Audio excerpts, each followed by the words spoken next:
Hello everyone, good morning.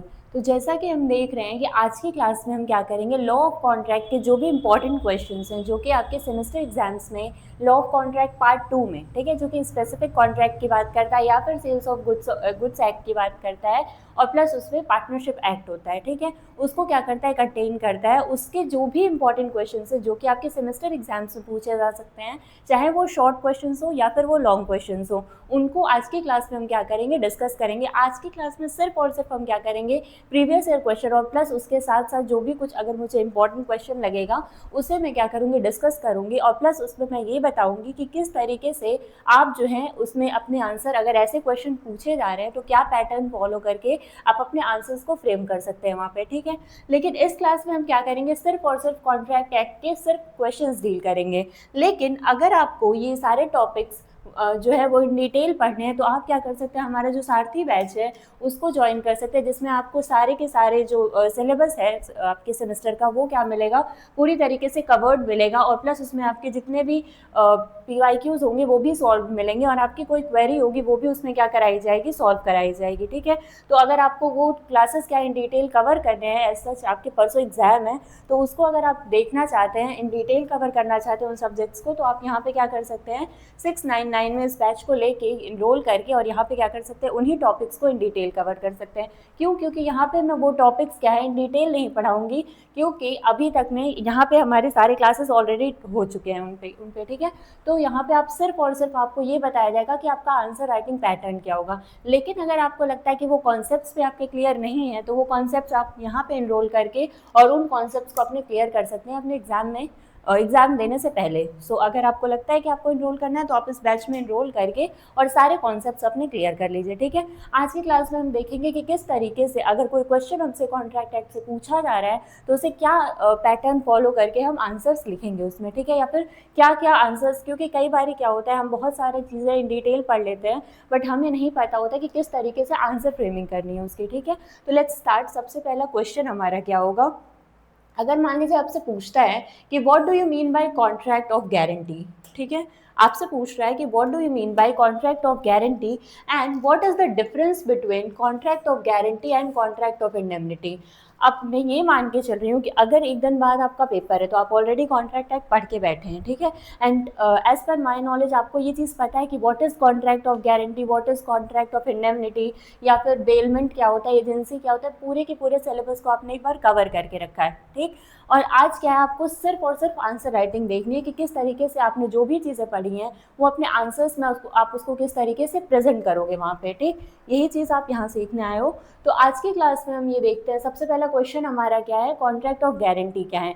अब इसमें अगर इस तरीके का क्वेश्चन आपसे पूछ रहा है कि अब कॉन्ट्रैक्ट ऑफ गारंटी क्या है, तो सबसे पहले कोई भी बच्चा क्या करेगा, ऑब्वियस सी बात है, हम सबसे पहले 126 जो हमारा सेक्शन उस पर जंप करेंगे कि 126 क्या है, उसके बारे में इन डिटेल बताएंगे कि कॉन्ट्रैक्ट ऑफ गारंटी क्या होता है, देन टाइप्स ऑफ गारंटी क्या होती है ये बताएंगे। फिर उसमें हम देखते हैं कि आपसे स्पेसिफिक क्वेश्चन कभी कभी पूछ सकता है, हो सकता है कॉन्ट्रैक्ट ऑफ गारंटी में ही आपसे श्योरिटी के बारे में पूछ ले कि श्योरिटी क्या होता है, श्योरिटी के राइट्स क्या होते हैं, श्योरिटी की ड्यूटीज़ क्या होती हैं, या फिर हमारा श्योरिटी जो है ऐसी कौन कौन सी मोमेंट या फिर सिचुएशन आती है जिसमें वो श्योरिटी क्या हो जाता है, डिस्चार्ज होता है, ठीक। तो सबसे पहले हम क्या देखेंगे इस क्वेश्चन में, सबसे पहले हम अपने माइंड में फ्रेम करेंगे कि क्या क्या पैटर्न हम फॉलो करेंगे।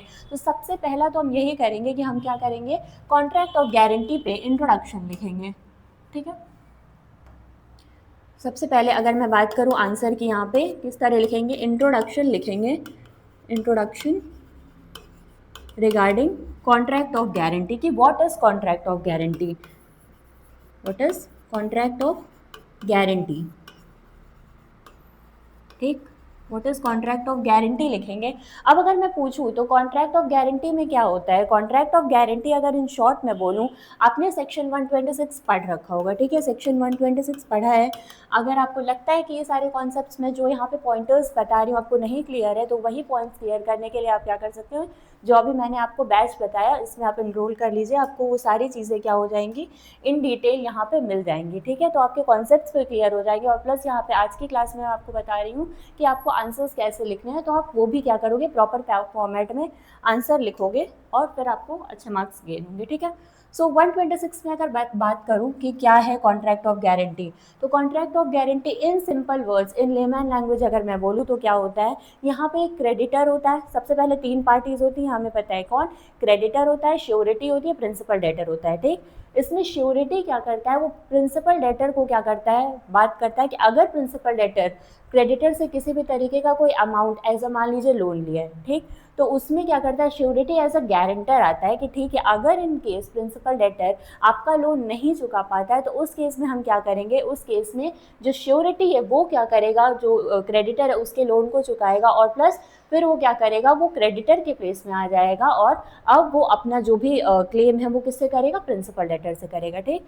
तो जनरली अगर हम बात करें तो यहाँ पे कितनी पार्टीज होती हैं, यहाँ पे 3 पार्टीज होती हैं, जिसमें एक होता है आपका क्रेडिटर, एक होता है आपका श्योरिटी और एक होता है आपका प्रिंसिपल डेटर, ठीक। इसमें क्रेडिटर से श्योरिटी बोलता है क्या, श्योरिटी जो है वो क्रेडिटर से बोलता है इन केस अगर प्रिंसिपल डेटर क्या करता है, डिफॉल्ट करता है, डिफॉल्ट करता है या फिर अनेबल है, या फिर अनेबल है अपने जो भी लोन है उसको पे करने में, या फिर जो भी डेट उसने क्रेडिटर से लिया है उसको रीपे करने में क्या है, वो अनेबल है या फिर अनकॉम्पिटेंट हो गया है, तो उस केस में श्योरिटी क्या करेगा, उस डेट को पे करेगा, किसको, क्रेडिटर को, ठीक। और जैसे ही श्योरिटी ने क्रेडिटर को वो डेट पे कर दिया, वैसे ही श्योरिटी क्या हो जाएगा, वो इसके प्लेस पे आ जाएगा, यहाँ पे अब श्योरिटी आ जाएगा और वो क्या करेगा, यहाँ पे प्रिंसिपल डेटर से जो भी डेट उसने पे किया है वो क्या करेगा, वो उससे मांगेगा, ठीक। अगर इन शॉर्ट या फिर लेमन लैंग्वेज में बोले तो this is what is contract of guarantee. अगर मैं आपसे पूछूं कि कॉन्ट्रैक्ट ऑफ गारंटी इन तीनों पार्टीज में से होता किसके बीच में है, ठीक है, तो किसको आप बोलेंगे, या फिर हमें पता है कि कॉन्ट्रैक्ट ऑफ गारंटी या फिर कोई भी कॉन्ट्रैक्ट अगर होता है तो वो बाई पार्टी होता है, बाई पार्टी मतलब इसमें एटलीस्ट 2 पार्टी होनी चाहिए। तो अगर मैं आपसे पूछूं कि इन तीनों में से who is the promisee, who is the promisor and who is third party here, ठीक। तो अगर ऐसे क्वेश्चंस भी आपसे मैं पूछूं, क्योंकि आप यहाँ पे अगर आपके लॉन्ग क्वेश्चंस आते हैं तो बहुत ज़्यादा कॉन्ट्रैक्ट ऑफ गारंटी और इंडेमनिटी में आप बहुत ज़्यादा चीज़ें नहीं लिख सकते हैं, ठीक है। तो इसी तरीके से आपको अपने आंसर्स को क्या करना पड़ेगा, इलेबोरेट करना पड़ेगा इधर, ठीक। अगर मैं आपसे पूछूं तो मैं आपको ये भी बता दे रही हूँ, यहाँ पे सबसे पहले तो आप जान लीजिए 3 कॉन्ट्रैक्ट होते हैं, ठीक है। कॉन्ट्रैक्ट ऑफ गारंटी में हमेशा 3 कॉन्ट्रैक्ट होते हैं, कौन कौन से, सबसे पहला कॉन्ट्रैक्ट जो होता है, सबसे पहला कॉन्ट्रैक्ट वो किसके बीच में होता है, सबसे पहला कॉन्ट्रैक्ट यहाँ पे होता है आपका क्रेडिटर वर्सेस श्योरिटी में, ठीक है, क्रेडिटर वर्सेस श्योरिटी में। देन सेकेंड कॉन्ट्रैक्ट आपका किसके बीच में होता है, फर्स्ट कॉन्ट्रैक्ट आपका होता है क्रेडिटर वर्सेस श्योरिटी में, सेकंड कॉन्ट्रैक्ट किस में होता है, तो सेकंड कॉन्ट्रैक्ट आपका क्रेडिटर वर्सेस प्रिंसिपल डेटर में होता है, ठीक। फर्स्ट कॉन्ट्रैक्ट आपका हो गया श्योरिटी वर्सेस क्रेडिटर या फिर creditor versus surety, second contract आपका हो गया creditor versus principal debtor, and then third contract आपका किस में होता है, तो थर्ड कॉन्ट्रैक्ट आपका होता है यहाँ पे, थर्ड कॉन्ट्रैक्ट आपका होता है श्योरिटी वर्सेस प्रिंसिपल डेटर में, ठीक। तो ये याद रखिएगा, कॉन्ट्रैक्ट ऑफ गारंटी में यहाँ पे 3 कॉन्ट्रैक्ट्स फॉर्म होते हैं, ठीक है, इन तीनों ही पार्टीज में, ठीक। अब मैंने आपसे एक क्वेश्चन पूछा कि इन तीनों में से प्रोमिसर कौन होता है, प्रोमिसी कौन होता है और प्लस थर्ड पार्टी कौन होता है और प्लस कॉन्ट्रैक्ट ऑफ गारंटी किन के बीच में फॉर्म होती है। अगर मैं आपको बताऊं कि इस जो चार्ट मैंने बनाया था वहाँ पे, तो इसमें प्रोमिसर जो होता है,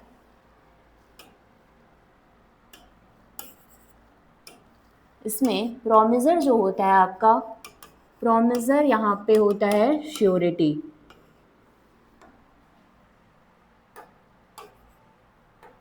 प्रोमिसर यहाँ पे श्योरिटी होती है, ठीक। श्योरिटी यहाँ पे क्या करता है, कॉन्ट्रैक्ट ऑफ गारंटी में प्रोमिसर का रोल प्ले करता है। प्रोमिसी कौन होता है, प्रोमिसी यहाँ पे होता है हमारा क्रेडिटर, प्रोमिसी कौन होता है, तो क्रेडिटर होता है, और प्लस आपका जो प्रिंसिपल डेटर होता है वो कौन होता है, वो थर्ड पार्टी होती है,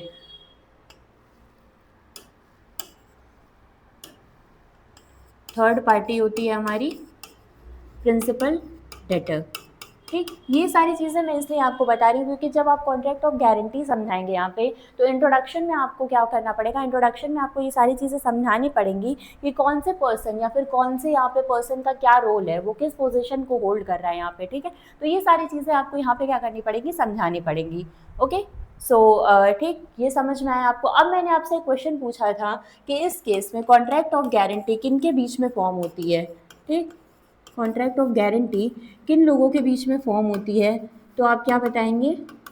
कॉन्ट्रैक्ट ऑफ गारंटी यहाँ पे श्योरिटी एंड क्रेडिटर के बीच में फॉर्म होती है, ठीक।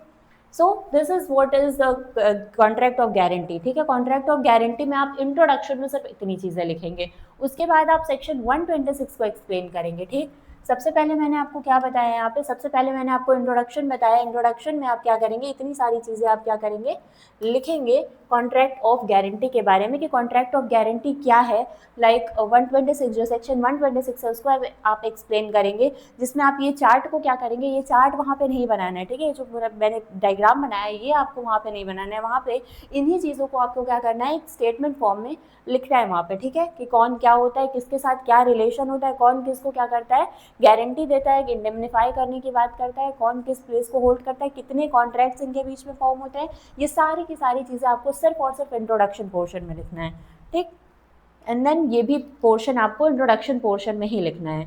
इसके बाद आप क्या लिखेंगे, इसके बाद आप टाइप्स ऑफ गारंटी लिखेंगे, ठीक है। इसके बाद आप क्या लिखेंगे, इसके बाद आप लिखेंगे what are the types of guarantee, types of guarantee. मैं इसको क्या करती हूँ, एक प्रॉपर फॉर्मेट में बता दे रही हूँ आपको, ये मैंने सिर्फ समझाया है यहाँ पे कि कॉन्ट्रैक्ट ऑफ गारंटी में इंट्रोडक्शन में आप क्या क्या चीज़ें लिखेंगे, ठीक। तो मैं इसको इरेज कर रही हूँ यहाँ पे, और मैं आपको आई थिंक समझ में आ गया होगा कि इंट्रोडक्शन पोर्शन में क्या क्या चीज़ें हैं यहाँ पे। अब मैं आपको प्रॉपर फॉर्मेट बता रही हूँ कि क्या क्या चीज़ें आप उस आंसर में लिख सकते हैं या फिर क्या फॉर्मेट आप फॉलो कर सकते हैं, ठीक। तो सबसे पहले मैंने आपको क्या बताया, सबसे पहले मैंने आपको बताया इंट्रोडक्शन पोर्शन आप लिखेंगे कॉन्ट्रैक्ट ऑफ गारंटी में, जिसमें आप क्या क्या चीज़ें, पूरा कॉन्ट्रैक्ट ऑफ गारंटी 126 को इन डिटेल लिखेंगे, और विद एग्जांपल्स भी अगर आपके पास है तो एग्जांपल्स भी आप वहाँ पे क्या कर सकते हैं, डाल सकते हैं। तो सेक्शन 126 आप लिखेंगे यहाँ पे, सेक्शन 126, ठीक। उसके बाद आप लिखेंगे टाइप्स ऑफ गारंटी, ठीक, types of guarantee. Types of guarantee में क्या चीज़ें लिखेंगे आप, टाइप्स ऑफ गारंटी में एक होता है स्पेसिफिक गारंटी और एक होता है आपका कॉन्टिन्यूइंग गारंटी, ठीक है। एक होता है आपका स्पेसिफिक गारंटी जो कि अभी इसमें आप लिख रहे हैं, और एक होता है आपका, एक होता है continuing guarantee, continuing guarantee, okay. ये हो गया टाइप्स ऑफ गारंटी में आप ये लिखेंगे। स्पेसिफिक मतलब एक स्पेसिफिक पर्पस के लिए आप क्या कर रहे हैं कि सिर्फ इस चीज़ के लिए मैं गारंटी दे रहा हूँ। कॉन्टिन्यूइंग गारंटी मतलब, कॉन्टिन्यूइंग गारंटी मतलब इस चीज़ से रिलेटेड आगे कुछ भी होगा तो मैं उस चीज़ के लिए भी गारंटी ले रहा हूँ, एश्योरिटी दे रहा हूँ कि अगर ये जो है फेल कर जाते हैं डेट को पे करने में तो मैं उनके बिहाफ में क्या करूँगा, पे करूँगा, ठीक है। तो ये चीज़ें आप क्या करेंगे यहाँ पे, ये देखेंगे, ठीक। देन इसके बाद आप क्या लिखेंगे, यहाँ पे मान लीजिए आपसे पूछ ले रहा है, और उसके बाद बेसिकली यहाँ पे अगर इनकेस श्योरिटी के बारे में आपको समझाना है तो थोड़ा सा आप श्योरिटी के बारे में भी यहाँ पे समझा सकते हैं कि अबाउट श्योरिटी लिख दीजिए। अबाउट श्योरिटी में आप क्या क्या चीज़ें यहाँ पे समझा सकते हैं बेसिकली। तो श्योरिटी में अगर आपसे क्वेश्चन पूछ रहा है तो श्योरिटी में आप उसके राइट्स बता दीजिए, श्योरिटी के राइट्स ऑफ श्योरिटी। देन आपके ड्यूटीज़ क्या है श्योरिटी की ये बता दीजिए, ड्यूटीज़ ऑफ श्योरिटी। और ऐसी कौन कौन सी सिचुएशन होती है जो श्योरिटी को यहाँ पर डिस्चार्ज कराती है वो लिख दीजिएगा, discharge of surety, discharge of surety, ठीक। This is about contract of guarantee. Contract of guarantee में आपको इतनी चीज़ें लिखनी है। अब राइट्स क्या क्या चीज़ें आई होप आपको पता होंगी, वो सारी चीज़ें इन डिटेल में कवर नहीं करूँगी, ठीक। तो यहाँ पे क्या है आप बताएंगे कि कॉन्ट्रैक्ट ऑफ गारंटी में क्या क्या राइट्स हैं, क्या क्या ड्यूटीज़ हैं, ठीक। देन उसके बाद आ जाएंगे हम कॉन्ट्रैक्ट ऑफ इंडेमनिटी। क्यों, क्योंकि हमारे दूसरा क्वेश्चन क्या कह रहे हैं, कॉन्ट्रैक्ट ऑफ गारंटी के बाद हमसे कॉन्ट्रैक्ट ऑफ इंडेमनिटी भी पूछेगा, ठीक। क्योंकि हमें इसे क्या करना है, कॉन्ट्रैक्ट ऑफ इंडेमनिटी से ही क्या करना है, इसे हमें डिफ्रेंशिएट करना है, ठीक। इसके बाद हम क्या लिखेंगे, डायरेक्ट आएंगे हम what is contract of indemnity. इसके बाद हम क्या करेंगे, about contract of indemnity, contract of indemnity,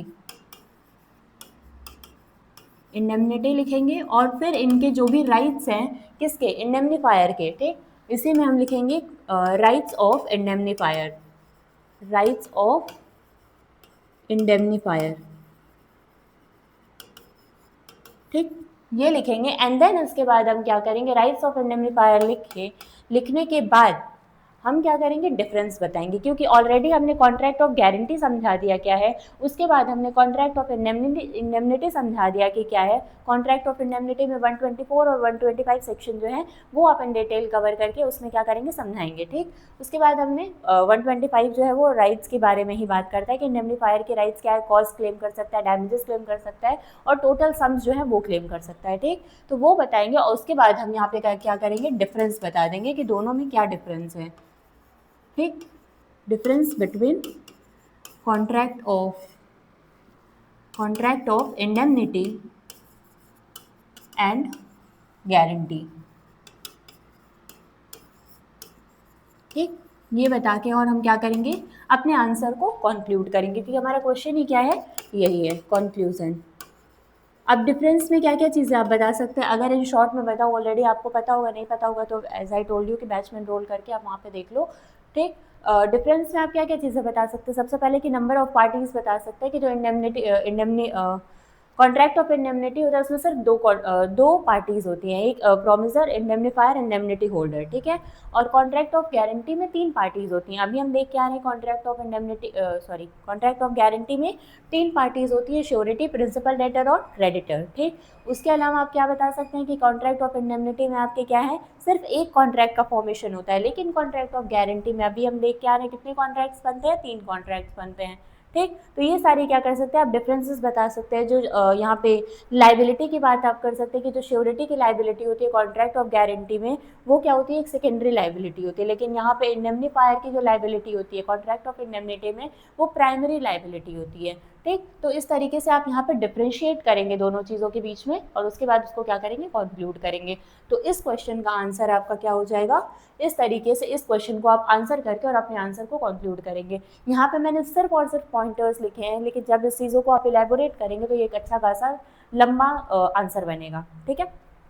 I hope आपको ये सारी चीज़ें समझ में आ गई हैं कि अगर ऐसा क्वेश्चन आता है तो आपको किस तरीके से यहाँ पे आंसर करना है इसको, ठीक है। कई बार क्या होता है कि डायरेक्ट श्योरिटी से ही क्वेश्चन पूछ लेता है कि कॉन्ट्रैक्ट ऑफ गारंटी बताओ और डिफ्रेंशिएट ना करा के आपसे बोल देगा कि श्योरिटी के राइट्स लाइबिलिटीज़ बताइए, उनके क्या चीज़ें होंगी, मतलब लाइक कब वो डिस्चार्ज हो जाता है, ऐसी कौन सी कंडीशन आती है कि वो डिस्चार्ज हो जाता है, तो वो सारी चीज़ें भी आप वहाँ पे क्या करेंगे, फिर इंट्रोडक्शन तो यही रहेगा, सेम रहेगा, क्योंकि कॉन्ट्रैक्ट ऑफ गारंटी तो आपको बताना ही बताना, ठीक। उसके बाद आप श्योरिटी के राइट्स लाइबिलिटीज़ बताएंगे, फिर कौन सी ऐसी कंडीशन होती है जहाँ पे उसको डिस्चार्ज कर दिया जाता है।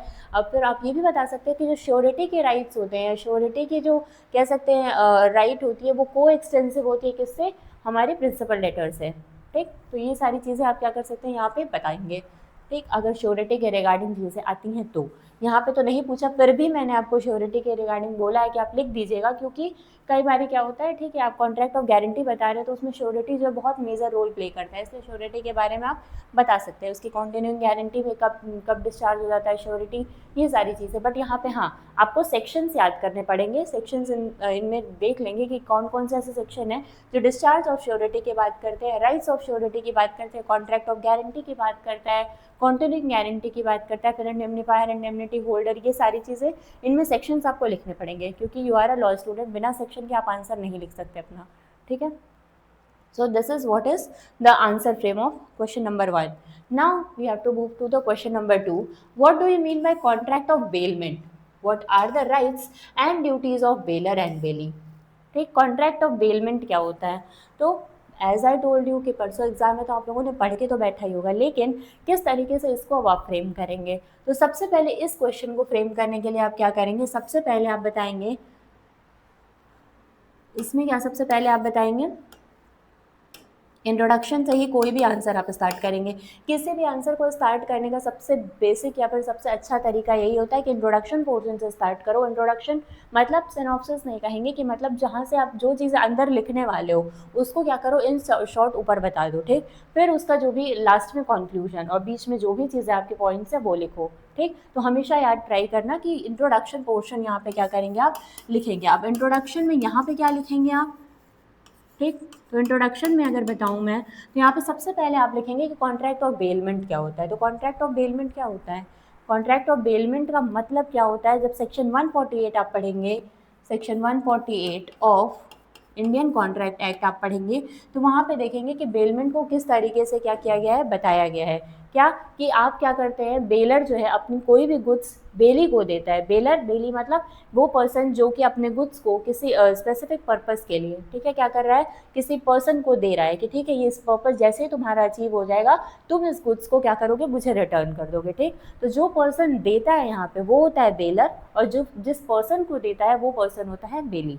ठीक। लाइक अगर मैं बात करूँ, ए है यहाँ पे, ए क्या करता है, बी को देता है कि तुम मेरी कॉन्ट्रैक्ट एक्ट की बुक ले लो, ठीक है, पढ़ लेना, और जैसे ही कंप्लीट हो जाएगा तुम्हारा कॉन्ट्रैक्ट एक्ट मुझे रिटर्न कर देना। ठीक। तो यहाँ पे इसने अपनी कॉन्ट्रैक्ट एक्ट की बेयर दी, तो ये कौन हो गया, बेलर हो गया, और इसको दी तो ये हो गया हमारा बेली। और इन लोगों के बीच में क्या हुआ, कॉन्ट्रैक्ट ऑफ बेलमेंट। ओके, इन लोगों के बीच में क्या फॉर्म हुआ, यहाँ पे कॉन्ट्रैक्ट ऑफ बेलमेंट का फॉर्मेशन हो गया। This is what is contract of bailment. ठीक। इसके अलावा आप क्या चीज़ें इसमें लिखेंगे, इसके अलावा आप कॉन्ट्रैक्ट ऑफ बेलमेंट के एसेंशियल्स लिखेंगे। What are the essential elements of contract of bailment. ठीक। सबसे पहले इंट्रोडक्शन लिखा, इंट्रोडक्शन के बाद आप एसेंशियल्स लिखेंगे, essentials of contract of bailment. क्या क्या हो सकते हैं कॉन्ट्रैक्ट ऑफ बेलमेंट के एसेंशियल्स? तो सबसे पहले मान लीजिए कि एक बेलर होगा, बेली होगा, उनके बीच में कॉन्ट्रैक्ट ऑफ बेलमेंट का फॉर्मेशन हुआ होगा, और प्लस इसमें क्या करेंगे, वो डिलीवरी ऑफ गुड्स करेंगे फॉर द स्पेसिफिक पर्पस, कि जैसे ही उनका पर्पस अचीव होगा वो अपने गुड्स को क्या कर देंगे, रिटर्न कर देंगे। ठीक। तो इस तरीके से अपने जो भी यहाँ पे इसेंशियल्स लिखेंगे जो भी हमारे कॉन्ट्रैक्ट ऑफ बेलमेंट में होगा। जब आप 148 पढ़ेंगे तो इसेंशियल एलिमेंट्स हमेशा डेफिनेशन से ही निकलते हैं, या फिर जो भी प्रोविज़न जो बताता है उस बारे में, उसी से हमारे इसेंशियल प्रोविजंस यहाँ पे क्या करते हैं, निकलते हैं। ठीक है, ये हुआ। देन उसके बाद आप काइंड्स ऑफ बेलमेंट लिखेंगे। ठीक है, इंट्रोडक्शन लिखा जो कि 148 उसी को बताएंगे आप, फिर essential of contract of bailment लिखेंगे। देन उसके बाद आप क्या लिखेंगे, उसके बाद आप लिखेंगे टाइप्स ऑफ बेलमेंट। ठीक, types of bailment. Types of bailment में कौन कौन से टाइप्स होते हैं हमारे? तो एक होता है हमारा ग्रेटिट्यूअस बेलमेंट,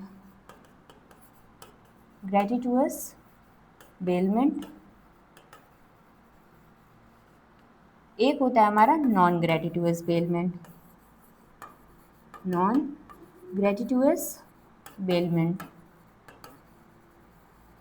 ग्रेटिट्यूअस बेलमेंट और नॉन ग्रेटिट्यूअस बेलमेंट क्या होता है? तो ग्रेटिट्यूअस बेलमेंट मतलब कि आप बिना इन रिटर्न कुछ लिए बस उसको दे दे रहे हो। ठीक है, मैंने अगर कॉन्ट्रैक्ट एक्ट की बात की कि मैं अपना बेयर राइट जो है किसी को दे रही हूँ कि वो पढ़ के और फिर मुझे रिटर्न कर देगा, मैंने इन रिटर्न उससे कुछ नहीं मांगा। ठीक, लेकिन अगर वहीं मैं क्या कर रही हूँ, इन रिटर्न उससे कुछ ले रही हूँ, ठीक, कि हाँ ठीक है तुम मेरी कॉन्ट्रैक्ट एक्ट की बेयर ले रहे हो तो मुझे बदले में ये चीज़ दो। ठीक, तो अगर ऐसा कुछ कर रही हूँ तो वो नॉन ग्रेटिट्यूअस हो गया, और अगर ऐसा कुछ भी नहीं मैं ले रही हूँ रिटर्न तो हो गया ग्रेटिट्यूअस। विदाउट रिवॉर्ड अगर है तो ग्रेटिट्यूअस, विद रिवॉर्ड अगर है तो नॉन ग्रेटिट्यूअस।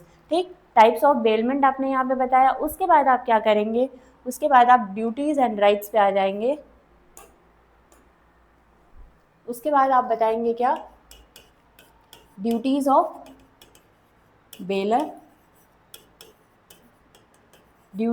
बेलर, देन आप बताएंगे अब क्या क्या ड्यूटी होगी बेलर की, कि जो भी अगर कोई भी गुड्स वो दे रहा है तो उसमें अगर कोई डिफेक्ट है तो वो सारी चीज़ उसको क्या करेगा, बताएगा। ये एक ड्यूटी हो जाएगी मान लीजिए। या फिर क्या ड्यूटी हो सकती है कि अगर कोई एक्स्ट्रा ऑर्डिनरी एक्सपेंसेस जो कि बेली ने लगाए हैं अपने तरफ से तो उसको क्या करेगा, वो देगा बेली को। ठीक, ये हो गया। या फिर कोई भी अगर ग्रेटिट्यूअस बेलमेंट है उसमें कोई रिस्क अगर आ रहा है तो उसको भी क्या करेगा, इनकर करेगा बेलर। ये सारी उसकी क्या हो जाती है, ड्यूटीज़ हो जाती हैं। वहीं अगर उसके बाद आप लिखेंगे ड्यूटीज़ ऑफ बेली,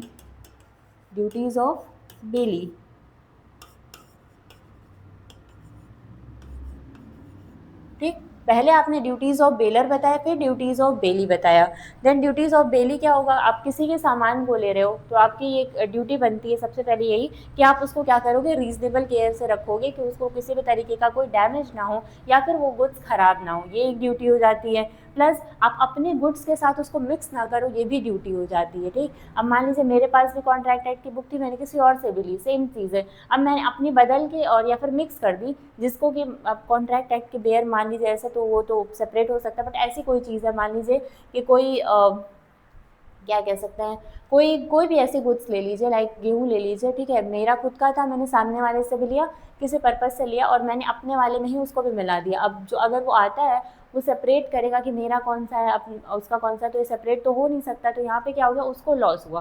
तो यहाँ पे मेरी ड्यूटी बनती है कि मैं उस चीज़ को मिक्स ना करूँ, और अगर कर रहे हैं तो फिर उसके लिए हमें क्या करना पड़ेगा, उसको डैमेजेस देना पड़ेगा, जो भी चीज़ जो भी लॉस उसको हुआ है ये, ठीक। तो ये सारी चीज़ें हो गई ड्यूटीज़ ऑफ बेली। और ड्यूटीज़ ऑफ बेलर और बेली, राइट्स ऑफ बेलर और बेली आप लिखेंगे तो ये याद रखिएगा, हमेशा सेक्शन के साथ लिखेंगे, ठीक है। जो भी राइट्स और ड्यूटीज़ आप लिखेंगे वो विद सेक्शंस लिखेंगे, जितना याद हो सकता है उतना, ठीक। देन उसके बाद हम क्या करेंगे, राइट्स ऑफ बेलर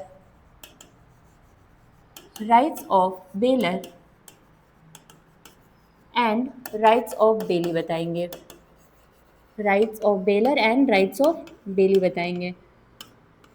जिस तरीके से ड्यूटीज़ उसी तरीके से राइट, ठीक, ये बताएंगे। और हमेशा मैंने आपको बोला कि क्या करेंगे, विद सेक्शन बताएंगे, चाहे कुछ भी हो जाए।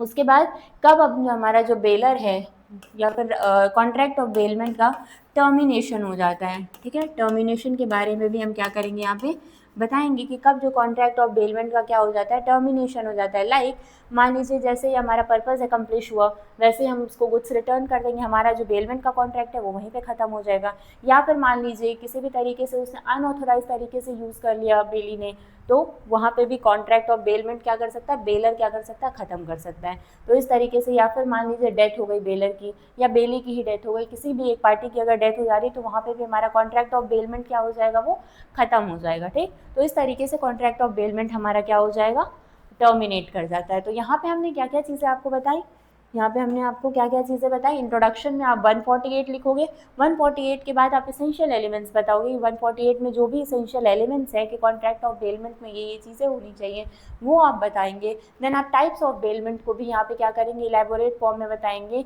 उसके बाद मैंने आपको बताया राइट्स एंड ड्यूटीज़ आप बताएंगे, और फिर टर्मिनेशन बता के एंड देन अपने आंसर को आप क्या करेंगे, यहाँ पे कंक्लूड करेंगे। लेकिन मैं बार बार बोल रही हूँ, ये टर्मिनेशन, राइट्स और ड्यूटीज़ आप विद सेक्शन लिखेंगे। और हाँ, यहाँ पे जो स्पेसिफिक कॉन्ट्रैक्ट आप पढ़ेंगे उसमें बहुत ज़्यादा केस लॉज नहीं मिलेंगे, तो आप ट्राई करिएगा कि अपने आंसर्स में इलस्ट्रेशंस को ऐड करके चीज़ों को एक्सप्लेन करने का, ठीक है। इस तरीके से आपका ये क्वेश्चन क्या होगा, कंप्लीट होगा, ठीक। क्योंकि क्वेश्चन ही आपसे क्या पूछा था, what do you mean bye contract of bailment, जो कि आपने इंट्रोडक्शन, इसेंशियल टाइप्स, ये सारी चीज़ें बता दी। Then what is the rights and duties of bailor and bailee, ठीक। इस तरीके से आप अपने आंसर को यहाँ पे क्या करेंगे, कंक्लूड करेंगे। Now let's move to the second question, that distinguish between bailment and pledge and discuss the rights of lien exercised by bailee, ठीक है। अब बेलमेंट तो ऑलरेडी हम करके आ गए, तो बेलमेंट के बारे में आप जब भी लिखेंगे तो ऑलरेडी डिस्कस्ड प्रीवियस क्लास, ठीक, प्रीवियस क्लास मतलब सॉरी प्रीवियस क्वेश्चन, उसमें हमने क्या किया, ऑलरेडी हमने बेलमेंट के बारे में सारी चीज़ें बता दी, तो वही सारी चीज़ें आप इन शॉर्ट करके बताएंगे, ठीक है। उतना डिटेल नहीं बताएंगे क्योंकि वहाँ पे सिर्फ और सिर्फ बेलमेंट बताना था, लेकिन यहाँ पे आपको प्लेज भी बताना है, तो इस वजह से यहाँ पे इन शॉर्ट क्या करेंगे, बेलमेंट बताएंगे। तो इंट्रोडक्शन जब आप लिखेंगे, यहाँ पे इंट्रोडक्शन जब लिखेंगे तो यहाँ पे इंट्रोडक्शन में आप क्या करेंगे, दोनों को ही इंक्लूड करेंगे, बेलमेंट को भी लेंगे इंट्रोडक्शन में एंड प्लस प्लेज को भी लेंगे, कॉन्ट्रैक्ट ऑफ प्लेज जो होता है। अब कॉन्ट्रैक्ट ऑफ प्लेज को भी आप क्या करेंगे, यहाँ पे इंक्लूड करेंगे। कॉन्ट्रैक्ट ऑफ प्लेज 172 है, ठीक है, सेक्शन 172 जो है वो कॉन्ट्रैक्ट ऑफ प्लेज की बात करता है, सेक्शन 172, ओके, वो प्लेज की बात करता है। तो इंट्रोडक्शन में इन दोनों ही पोर्शन को आप क्या करेंगे, समझाएंगे यहाँ पे। अब इसकी बात करूँ अगर, इसके बाद आप क्या करेंगे, बेलमेंट को भी इंट्रोडक्शन मैंने ऑलरेडी आपको दे दिया, तो वही चीज़ें होंगी। प्लेज में क्या क्या चीज़ें आप समझाएंगे, प्लेज में सबसे पहले आप सेक्शन 172 आप बताएंगे कि प्लेज क्या होता है। तो अगर मैं बताऊँ आपको, तो अगर अभी आपने तो वैसे ट्रांसफ़र ऑफ प्रॉपर्टी एक्ट नहीं पढ़ा होगा, उसमें एक होता है मॉर्टगेज, ठीक है, मॉर्टगेज का कॉन्सेप्ट होता है, और यहाँ पे होता है प्लेज। दोनों ऑलमोस्ट सेम चीज़ें बात करते हैं, बस प्लेज क्या होता है, प्लेज हमारा जो है वो मूवेबल प्रॉपर्टी के लिए होता है, वहीं हमारा जो मॉर्टगेज होता है वो इमूवेबल प्रॉपर्टी के लिए होता है, ठीक। तो मैं प्लेज में आप क्या लिखेंगे, सबसे पहले प्लेज के बारे में लिखेंगे जो कि 172 बताता है, ठीक।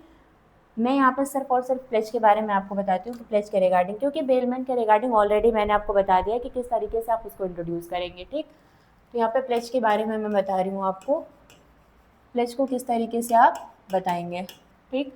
तो प्लेज में सबसे पहले आप क्या करेंगे, सेक्शन 172 एक्सप्लेन करेंगे, एक्सप्लेन, ठीक। देन उसमें आप क्या बताएंगे, उसके एसेंशियल्स बताएंगे, what are the essentials of pledge,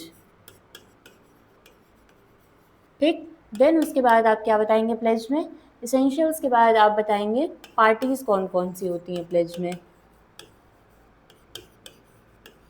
ठीक। पार्टीज कौन कौन सी होती हैं प्लेज में ये बताएंगे। देन उसके बाद आप बताएंगे डिफरेंस बिटवीन, आप आ जाएंगे डायरेक्ट, यहाँ पे प्लेज आपका ख़त्म हो गया, ठीक। Difference between plays and bailment, ये भी है आपके क्वेश्चन में कि प्लेज और बेलमेंट में क्या डिफरेंस होता है, यही क्वेश्चन है बेसिकली, लेकिन मैंने इंट्रोडक्शन भी आपको बताया, ठीक। तो यहाँ पे difference between plays and bailment बताएंगे। देन उसके बाद आप लीन के बारे में थोड़ा सा बताएंगे कि किस तरीके से लीन परफॉर्म की जाती है। हमें पता है कि लीन क्या होता है, दो तरीके का होता है, एक होता है जनरल लीन, जनरल लीन, एक हो जाता है हमारा पर्टिकुलर लीन, पर्टिकुलर लीन, ठीक। एक होता है हमारा जनरल लीन, एक होता है हमारा पर्टिकुलर लीन, ये हम बताएंगे। फिर जनरल लीन, पर्टिकुलर लीन क्या होता है, ये सारी चीज़ें आप क्या करोगे, आपको पता है ऑलरेडी। एक होता है हमारा सेक्शन 170 और 171, ये दोनों ही बात करते हैं हमारे, ठीक।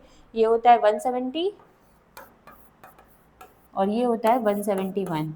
इसमें कुछ लोगों को स्पेसिफिकली मेंशन किया है जनरल लीन में, ठीक है। पर्टिकुलर लीन अलग है, लेकिन जनरल लीन में ऑलरेडी कुछ लोगों को वॉर फिंगर्स हो गए हमारे, या फिर बैंकर्स हो गए, या फिर फैक्टर्स हो गए, अटॉर्नीज हो गए, इन लोगों को ऑलरेडी मेंशन किया है, तो उन लोगों के नाम आप वहाँ पर लिख देंगे, ठीक।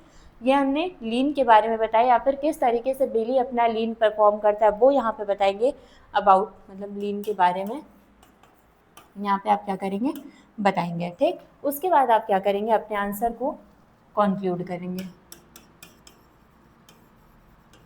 ठीक।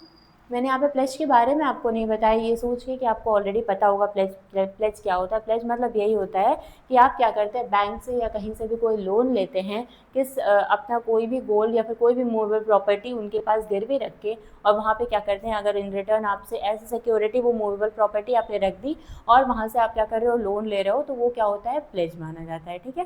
तो that is what is pledge. और इनमें जो पार्टीज होती हैं, एक होता है पॉनर, एक होती है पॉनी, ठीक। मतलब जो यहाँ पे जिससे लोन आप ले रहे हो वो पॉनर हो गया, और जो लोन ले रहा है वो पॉनी हो गया, ठीक। उन लोग को भी बेलर और बेली ही बोला जाता है। बेसिकली उनके बीच में भी क्या होता है, कॉन्ट्रैक्ट ऑफ बेलमेंट ही होता है, ठीक है। आई होप इसको किस तरीके से आंसर करना है, यहाँ पे आपको समझ में आ गया। क्वेश्चन क्या पूछा था आपसे, distinguish between bailment and pledge, discuss the rights of lien exercise by bailee. Bailee मतलब वही हो गया आपका प्लेजी। प्लेजी किस तरीके से राइट ऑफ लीन अपनी एक्सरसाइज कर सकता है कि मान लीजिए आप पेमेंट नहीं कर रहे हैं, या फिर अपने गुड्स उसके रिटर्न नहीं कर रहे हैं, तो यहाँ पे पॉनी सॉरी वो होता है, बेली बैग होता है, मतलब जिससे आपने लोन लिया वो पे ही हो जाएगा या फिर बेली हो जाएगा, ठीक है। तो वो क्या कर सकता है, अगर आप उसके लोन रिकवर नहीं करा रहे हैं, तो वो क्या करेगा, अपने राइट ऑफ लीन को एक्सरसाइज कर सकता है, ठीक है। अंटिल उसके चार्जेस आप पे नहीं कर रहे हो, वो आपके जो भी गुड्स आपने एज ए सिक्योरिटी दिए हैं वो उसको अपने पास रखेगा, ठीक। तो इस तरीके से वो अपने राइट ऑफ लीन को एक्सरसाइज करता है यहाँ पे। आई होप समझ में आ गया आपको ये सारी चीज़ें। इस तरीके से आप क्या करेंगे, लिखेंगे। यहाँ पे मैं लिख दे रही हूँ that bailment already discussed, already discussed previous question,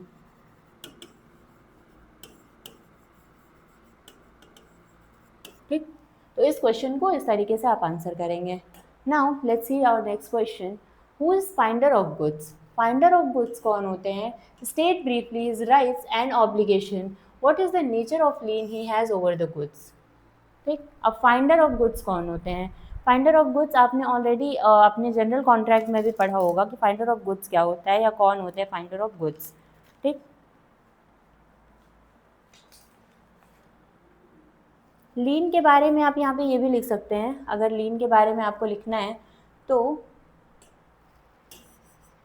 ये भी देख लीजिए यहाँ पे लीन के बारे में आप इसेंशियल्स पे इसके लिख सकते हैं, इसेंशियल्स ऑफ लीन कि क्या होना चाहिए, उसके पास पोजीशन होना चाहिए। ऑब्वियस सी बात है, जब तक उस पर्सन के पास उस प्रॉपर्टी का पोजीशन या उस गुड्स का पोजीशन नहीं होगा, वो राइट ऑफ लीन कैसे एक्सरसाइज करेगा, ठीक। और प्लस चार्ज जो है वो ड्यू होना चाहिए, ये इसेंशियल्स हो जाएंगे। और किस तरीके से टर्मिनेशन होगा लीन का, वो भी आप यहाँ पे क्या कर सकते हैं, लिख सकते हैं, टर्मिनेशन ऑफ लीन, ठीक। एंड देन आप इसको क्या करेंगे, कंक्लूजन।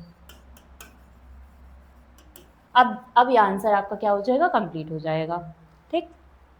यहाँ पे फाइंडर ऑफ गुड्स की बात हो रही है, तो फाइंडर ऑफ गुड्स में सबसे पहले आप क्या लिखेंगे, इंट्रोडक्शन लिखेंगे। इंट्रोडक्शन में आप मीनिंग लिखेंगे कि what is meaning of finder of goods, meaning of finder of goods, कि फाइंडर ऑफ गुड्स के क्या मतलब है, फाइंडर ऑफ गुड्स का क्या मतलब है ये लिखेंगे। जैसे कि आप 71 मैंने आपको बताया कि जनरल कॉन्ट्रैक्ट आप जब पढ़े होंगे तो उसमें सेक्शन 71 आपने पढ़ा होगा।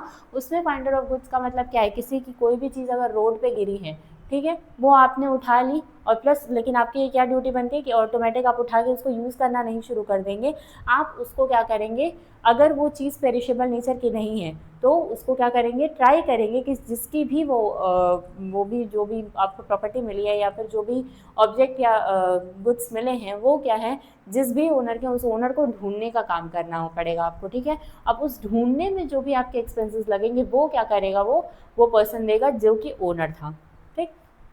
तो यहाँ पे मीनिंग इसी तरीके से लिखेंगे आप। तो इसमें सेक्शन 71 आप लिखेंगे।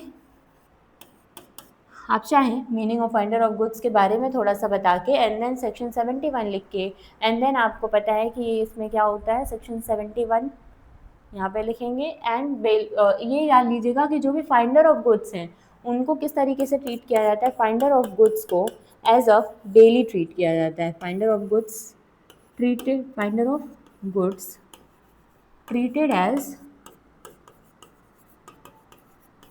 एज बेली, ठीक।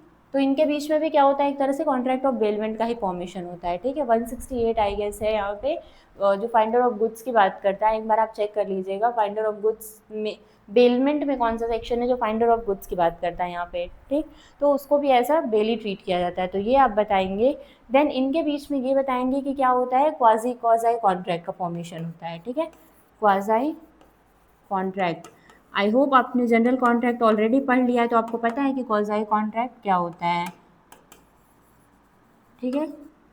क्वाज़ाई कॉन्ट्रैक्ट मतलब कि कोई भी उनके बीच में कोई बातचीत करके कॉन्ट्रैक्ट नहीं बना है, बट कोइंसिडेंटली उनके बीच में एक कॉन्ट्रैक्ट बन गया। फाइंडर ऑफ गुड्स, मान लीजिए किसी का कोई सामान है, रोड पे गिरा है, तो जिस भी ओनर का वो सामान है, उस ओनर ने इस पर्सन से जिसको वो सामान मिला है उसके साथ पहले से तो कोई कॉन्ट्रैक्ट किया नहीं रहा होगा कि कभी भी तुमको मेरा कोई सामान मिल गया तो मैं तुम मुझे वो रिटर्न करना, मैं तुम्हें इसके इतने पैसे दूंगा, ठीक। ऐसा तो कोई कॉन्ट्रैक्ट हुआ नहीं हुआ इन लोगों में, कोइंसिडेंटली इनके बीच में कॉन्ट्रैक्ट बना। ओनर था वो, ये इनको उसका सामान मिला, अब ये किसी भी तरीके से किसी भी मोड का यूज़ करके उसको ढूंढने का ट्राई करेंगे कि क्या मिल जाए, जो भी ओनर है उसका मिल जाए। अब जो भी एक्सपेंसेस होंगे वो क्या करेगा, ओनर इनको देगा, फाइंडर ऑफ गुड्स को, ठीक। तो इनके बीच में क्या होता है, बेसिकली क्वाज़ाई कॉन्ट्रैक्ट का फॉर्मेशन होता है, ठीक। यहाँ पे हम क्या करेंगे, ये हमने लिखा meaning of finder of goods 71 and I guess आप एक बार बस चेक कर लेना कि 168 ही शायद बेलमेंट का है जो कि हमारा फाइंडर ऑफ गुड्स की बात करता है, ठीक है। ये चीज़ आप एक बार ये पोर्शन चेक कर लेना। देन फाइंडर ऑफ गुड्स को एज अ बेली ट्रीट किया जाता है, इस चीज़ को भी आप एक्सप्लेन करेंगे, ठीक। देन इनके बीच में कॉन्ट्रैक्ट क्वाज़ाई कॉन्ट्रैक्ट का फॉर्मेशन होता है, ये चीज़ भी आप क्या करोगे यहाँ पे, इन शॉर्ट इन सब चीज़ों को क्या करोगे, थोड़ा थोड़ा आप बताओगे, ठीक है, अपने आंसर्स को इलेबोरेट करने के लिए, क्योंकि फाइंडर ऑफ गुड्स के बारे में आपको बताना है कि ये क्या होता है, इसकी क्या पोजीशन होती है, फिर इसके बारे में हम इसके राइट्स एंड ड्यूटीज़ बताएंगे कि what are the rights and duties of finder of goods, क्या क्या राइट्स एंड ड्यूटीज़ होती हैं। राइट्स मान लीजिए फाइंडर ऑफ गुड्स की क्या है, अगर मान लीजिए कि जो भी एक्सपेंसेस है वो क्या कर रहा है, वो पर्सन जो ओनर है वो देने से मना कर दे रहा है कि मैं कोई एक्सपेंस नहीं देने वाला हूँ, मेरे गुड्स वापस करो, ठीक।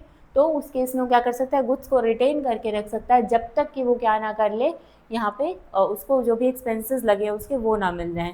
प्लस उसके अलावा क्या राइट्स होगा कि रिवॉर्ड के लिए वो शू कर सकता है, भाई मैंने खोजा है, मेरा इतना खर्चा हुआ है, मैं यहाँ पर रिवॉर्ड के लिए क्लेम करूँगा, मुझे वो जो भी मेरे पैसे खर्च हुए हैं वो वहाँ पे दे, ठीक। उसके अलावा क्या राइट्स हो सकता है कि वो क्या कर सकता है, अगर वो गुड्स पेरिशेबल नेचर के, मान लीजिए कोई ऐसा सामान गिरा है जो कि ज़्यादा दिन तक उसको क्या नहीं करा जा सकता, नहीं रखा जा सकता है, ठीक है, 1 हफ्ते रख लिया उसने, 1 हफ्ते में ओनर नहीं मिला, तो उसकी मजबूरी है कि वो क्या करेगा, उन गुड्स को वहाँ पे सेल करेगा, ठीक है, वो बेच देगा, तो वो भी उसके पास राइट है। ड्यूटीज़ क्या है कि उस गुड्स का वो केयर करेगा, ठीक है, जो भी गुड्स उसके पास है उसको रीजनेबल केयर करेगा, कोई भी पर्सनल पर्पज़ के लिए यूज़ नहीं कर लेगा, ठीक है। मान लीजिए कोई कपड़ा उसको मिल गया गिरा हुआ, कपड़ा नहीं, बेसिकली रिंग मिल गई, मान लीजिए गोल्ड की रिंग थी, वो गिरी हुई उसको मिल गई, तो अब ऐसा नहीं कि उसको कहीं जाना है तो वो रिंग पहन के यूज़ करना शुरू कर देगा, नहीं कर सकता, अपने पर्सनल यूज़ के लिए वो नहीं करेगा यूज़ उसको, तो ये भी उसकी क्या हो जाएगी, एक ड्यूटी हो जाएगी, ठीक है। अपने गुड्स के साथ मिक्स नहीं करना है, उसकी ये भी ड्यूटी हो जाएगी। आई होप आपको ये चीज़ें वहाँ से को रिलेट आप कर पा रहे हो कि जो हमने बेलर और बेली की राइट्स एंड ड्यूटीज़ पढ़ी थी, उनमें भी यही राइट्स एंड ड्यूटीज़ थी, ठीक। उसके अलावा नेचर ऑफ लीन की बात करें अगर हम, यहाँ तक आपने पढ़ा what are the rights and duties. उसके अलावा आप ये भी कह सकते हैं कि ये क्या नहीं कर सकते, इन पे कुछ लिमिटेशंस भी लगाई गई हैं,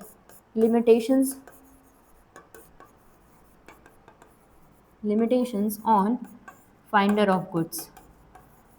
क्या लिमिटेशन लगाई गई है यहाँ पे, तो लिमिटेशन ये लगाई गई है कि जनरली ये क्या नहीं करेंगे, उस गुड्स को सेल नहीं कर सकते हैं, सेल नहीं कर सकते, अपने पर्सनल यूज़ के लिए यूज़ नहीं कर सकते हैं, ठीक है। उसके अलावा आप क्या लिख सकते हैं यहाँ पे, नेचर ऑफ पर्टिकुलर लीन बताएंगे, ठीक है, क्योंकि आपके क्वेश्चन में ये भी पूछा है, नेचर ऑफ लीन, क्या नेचर इनके लीन का होगा, तो क्या क्या ये कर सकते हैं बेसिकली, तो ये पर्टिकुलर लीन एक्सरसाइज कर सकते हैं, पर्टिकुलर लीन एक्सरसाइज कर सकते हैं, पोजेसरी लीन एक्सरसाइज कर सकते हैं, ये पोजेसरी लीन एक्सरसाइज कर सकते हैं। देन इसके अलावा पोजेसरी लीन, पर्टिकुलर लीन एक्सरसाइज कर सकते हैं, स्टैट्यूटरी लीन, अगर स्टैट्यूट में कहीं लिखा है तो वो भी लीन ये क्या कर सकते हैं, एक्सरसाइज कर सकते हैं, स्टैट्यूटरी लीन, स्टैट्यूटरी लीन भी ये क्या कर सकते हैं, एक्सरसाइज कर सकते हैं। तो ये सारी चीज़ें इनके पास क्या है, राइट्स हैं, ड्यूटीज़ हैं इनकी, फिर लीन का ये नेचर है, इस तरीके से ये क्या कर सकते हैं, अपनी लीन को एक्सरसाइज कर सकते हैं। यहाँ दिया ना, what is the nature of lien he has over the goods, तो पोजेसरी होता है, पर्टिकुलर होता है, स्टैट्यूटरी होता है, ये सारी चीज़ें यहाँ पे क्या करेंगे, हम बताएंगे। तो इस तरीके से इन्हीं सारी चीज़ों को आप इलैबोरेट फॉर्म में जब लिखेंगे तो ये क्या हो जाएंगी, बड़ी हो जाएंगी और आंसर एक फॉर्मेट फॉर्म में आएगा, ठीक। तो ये सारी चीज़ें आप यहाँ पे एक्सप्लेन करेंगे अगर ऐसा क्वेश्चन आपके पास आता है तो, ठीक। एंड लास्ट में आप क्या करेंगे, इसको कंक्लूड कर देंगे। आई होप समझ में आ गया आपको इसमें क्या करना है, किस तरीके से आंसर करना है इस क्वेश्चन को। देन आते हैं हम दूसरा, हाउ इज एजेंसी टर्मिनेटेड, ठीक, bye act of a parties and bye operation of law explain, ठीक। तो इसके लिए अगर ऐसा क्वेश्चन आ रहा है कि मान लीजिए कहीं पे भी अगर कोई बीच से क्वेश्चन आ जाता है, ठीक है, तो हमेशा ट्राई करिएगा कि उसका सबसे पहले उस वर्ड का मतलब आप बताइए। तो यहाँ पे मान लीजिए पूछ रहा है कि एजेंसी किस तरीके से टर्मिनेट होगा, तो इट्स योर ड्यूटी कि आप बताएंगे इंट्रोडक्शन में आप बताएंगे क्या चीज़, इंट्रोडक्शन में आप बताएंगे what is contract of agency, contract of agency क्या होता है, ये आपकी ड्यूटी बनती है कि आप ये बताएंगे कि what is contract of agency, ठीक। कॉन्ट्रैक्ट ऑफ एजेंसी बताइए, इसका क्या मतलब होता है, जो कि आपको क्या है सेक्शन 182 में दिया हुआ है, ठीक है। Please do pardon me for my writing, I am trying my level best, but मैं जो बोल रही हूँ आप उस पर ज़्यादा फोकस करना, ओके। तो यहाँ पे आप सबसे पहले क्या बताएंगे, कॉन्ट्रैक्ट ऑफ एजेंसी क्या होता है ये बताएंगे, फिर इसमें कौन कौन सी पार्टीज़ होती हैं, या फिर आप इसमें एसेंशियल्स भी बता सकते हैं, एसेंशियल्स बता दीजिए आप कॉन्ट्रैक्ट ऑफ एजेंसी के, essentials of contract of agency, ठीक। उसके अलावा आप पार्टीज़ बताएंगे, कौन कौन सी पार्टीज़ होती हैं इसमें, पार्टीज़ कौन होती हैं, एक प्रिंसिपल होता है, एक एजेंट होता है, ठीक। इनके माइनॉरिटी से जो रिलेशन होते हैं वो बताएंगे, माइनॉरिटी से मतलब माइनर से, कि क्या माइनर जो है प्रिंसिपल बन सकता है या फिर क्या माइनर जो है एजेंट बन सकता है, वो बताएंगे। तो हम सिर्फ इतना यहाँ पे एजेंट माइनर का कॉन्सेप्ट सिर्फ और सिर्फ एजेंट में आता है, can minor become an agent, ठीक, इस कॉन्सेप्ट को भी आप एजेंसी, जब एजेंट बताएंगे एजेंट के बारे में तो आप ये भी बता देंगे, ठीक है। देन आप ये बताएंगे यहाँ पे कि creation, mode of creation, mode of creation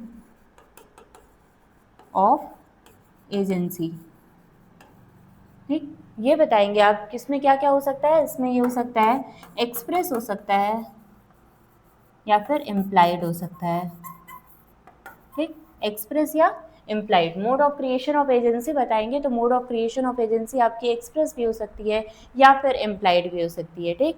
इसके अलावा आप क्या बताएंगे, इसके अलावा आप बताएंगे सॉरी कि what are the rights and duties of agent, ठीक, rights and duties of agent बताएंगे। फिर उसके बाद किस तरीके से इनके बीच की जो एजेंसी है वो टर्मिनेट हो सकती है, ये चीज़ बताएंगे आप, टर्मिनेशन, ठीक। अब मान लीजिए इसमें आपके सब एजेंट आते हैं, सब्सिक्वेंट एजेंट आते हैं, वो सब चीज़ें भी हैं, बट वो आप क्या करोगे, अगर आपसे स्पेसिफिकली वो पूछ रहा है तो वहाँ पे लिखोगे, क्योंकि वो एक अलग कॉन्सेप्ट आ जाता है, वो एक नॉर्मल से एजेंसी में आप उसको एक्सप्लेन नहीं कर सकते, वो सारी चीज़ें क्या हो जाती हैं, अलग हो जाती हैं। रेक्टिफिकेशन का कॉन्सेप्ट आप यहाँ पर समझा सकते हैं आप चाहे तो, ठीक। रेक्टिफिकेशन का कॉन्सेप्ट क्या होता है, आई होप आपको पता होगा। रेक्टिफिकेशन के कॉन्सेप्ट मतलब कि अगर मान लीजिए कि एजेंट ने बिना प्रिंसिपल के परमिशन के या फिर बिना प्रिंसिपल के जाने हुए कोई कॉन्ट्रैक्ट कर लिया यहाँ पे, या फिर किसी भी तरीके का कोई भी कॉन्ट्रैक्ट ऑफ एजेंसी फॉर्म कर लिया उसके बिहाफ में, उसके नाम पे, बट उससे पूछा नहीं, तो इस केस में प्रिंसिपल क्या कर सकता है, अगर चाहे तो रेटिफाई भी उसको कर सकता है उस चीज़ को, ठीक है। यहाँ ठीक है तुमने बिना मुझसे पूछे किया है, बट ठीक है मैं मान लेता हूँ कि तुमने, ये माना जाएगा कि मुझसे पूछ के किया है, ठीक। उसके बाद यहाँ पे टर्मिनेशन किस किस तरीके से हो सकता है ये भी आप बता सकते हैं। मान लीजिए क्या कि रिवोक कर दिया प्रिंसिपल ने ही, या एजेंट ने रेनाउंस कर दिया, या दोनों में से किसी भी एक पर्सन की क्या हो गई, डेथ हो गई, या फिर लोगों का जो कॉन्ट्रैक्ट ऑफ एजेंसी जिस पर्पज़ के लिए फॉर्म हुआ था वो क्या हो गया है, वो कंप्लीट हो गया है, ठीक। तो ये सारी चीज़ें आप क्या कर सकते हैं, ये बताएंगे, ठीक। आपने क्वेश्चन क्या था, कॉन्ट्रैक्ट ऑफ एजेंसी किस तरीके से टर्मिनेट होता है, ठीक। तो टर्मिनेशन में आप सबसे पहले आप बताएंगे रेक्टिफिकेशन, वेट आप ये कर लो, रेक्टिफिकेशन को ही ऊपर लिख लो, तो मैं टर्मिनेशन को यहाँ पे दो पार्ट में डिवाइड कर सकती हूँ, ठीक है। रेक्टिफिकेशन कर सकता है यहाँ पे, देन आ जाता है टर्मिनेशन। टर्मिनेशन में आपको दो तरीके से उसने क्वेश्चन पूछा है, क्या क्या क्वेश्चन पूछा है, बाय पार्टीज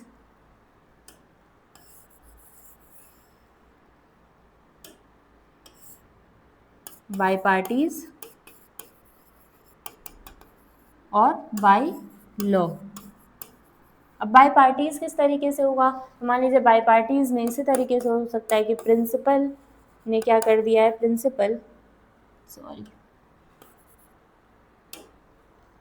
प्रिंसिपल ने रिवोक कर दिया, या फिर एजेंट ने रेनाउंस कर दिया, रेनाउंस बाय एजेंट, ठीक। तो ये चीज़ें हो गई, या फिर मान लीजिए किसी भी तरीके से इनका जो भी काम था, कंप्लीशन ऑफ वर्क,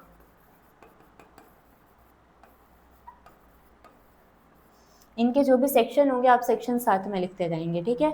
अब बाय लॉ किस तरीके से हो सकता है कि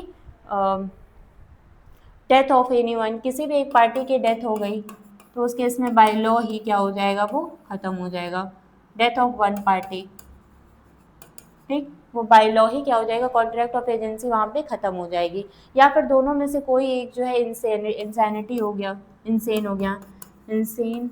insanity of any person, any party sorry, ठीक। तो इस तरीके से आप क्या करेंगे, फिर इनको बाइफरकेट करेंगे कि बाय लॉ किस तरीके से हमारा agency, contract of agency terminate हो सकता है, और बाय पार्टीज किस तरीके से हमारा कॉन्ट्रैक्ट ऑफ एजेंसी क्या हो सकता है, टर्मिनेट हो सकता है यहाँ पे। और देन इसके बाद आप क्या करेंगे, अपने आंसर को कंक्लूड करेंगे। क्यों, क्योंकि इसमें इतना ही बताया, और इन सारी चीज़ों को जब आप इलेबोरेट करेंगे तो आपका आंसर ऑलरेडी बहुत बड़ा हो जाएगा, ठीक। तो इस तरीके से आप इसको क्या करेंगे, यहाँ पे बताने का और लिखने का काम करेंगे। देन आता है हमारा what is the meaning of contract of agency. Already मैंने आपको यहाँ पे बता दी कि कॉन्ट्रैक्ट ऑफ एजेंसी में आप क्या क्या चीज़ें लिखेंगे। मैंने आपको बोला कि कॉन्ट्रैक्ट ऑफ एजेंसी पूछ सकता है, ठीक है, उसमें कोई प्रॉब्लम नहीं है। और अगर पूछता है घुमा फिरा के तो भी आप इंट्रोडक्शन में कॉन्ट्रैक्ट ऑफ एजेंसी को ही पहले एक बार समझाएंगे, ठीक है। Discuss in details the various modes of creation of agency. ठीक, क्या क्या क्रिएशन ऑफ एजेंसी के किस तरीके से हमारा कॉन्ट्रैक्ट ऑफ एजेंसी क्रिएट हो सकता है, ये लिखा जाएगा। ठीक, तो सबसे पहले कॉन्ट्रैक्ट ऑफ एजेंसी की अगर हम बात करें तो ऑलरेडी इंट्रोडक्शन मैंने आपको बता दिया यहाँ पे, ठीक है। एक ही चीज़ को दोबारा नहीं लिखूंगी मैं, यहाँ पे मैं बता दे रही हूँ इंट्रोडक्शन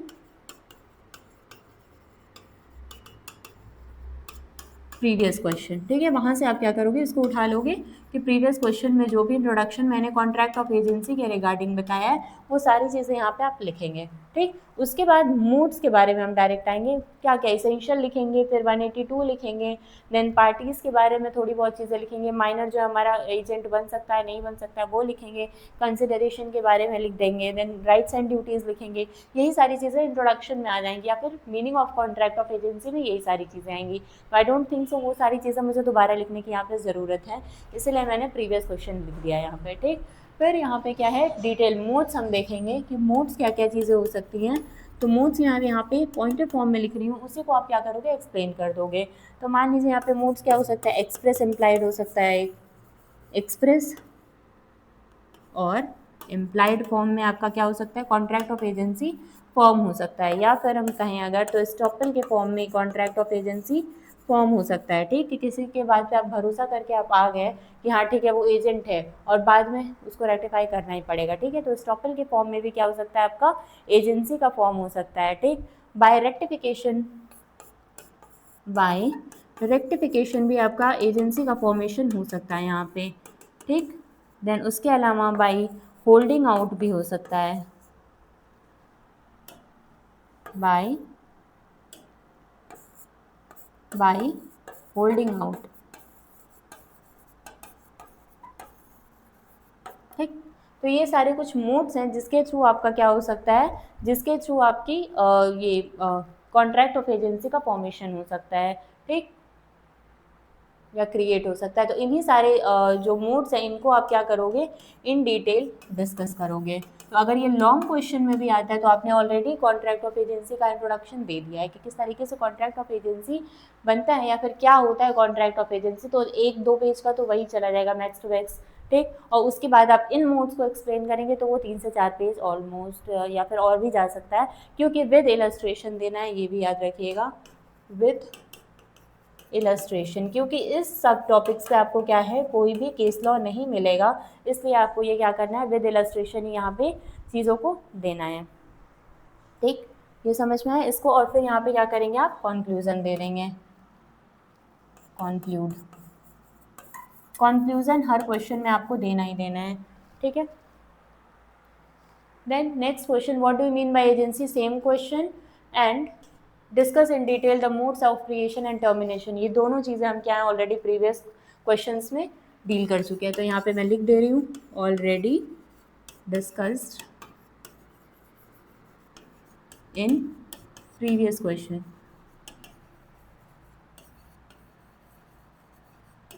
ओके, ये वहाँ से आप प्रीवियस क्वेश्चन से इसको को रिलेट करके और इसका आंसर फॉर्म करेंगे। ठीक, फॉर्मेशन ऑफ कॉन्ट्रैक्ट, ये आ गया आपका SOGA, that is sales of goods act का क्वेश्चन है ये। ठीक है, सेल्स ऑफ गुड्स एक्ट का क्वेश्चन है ये।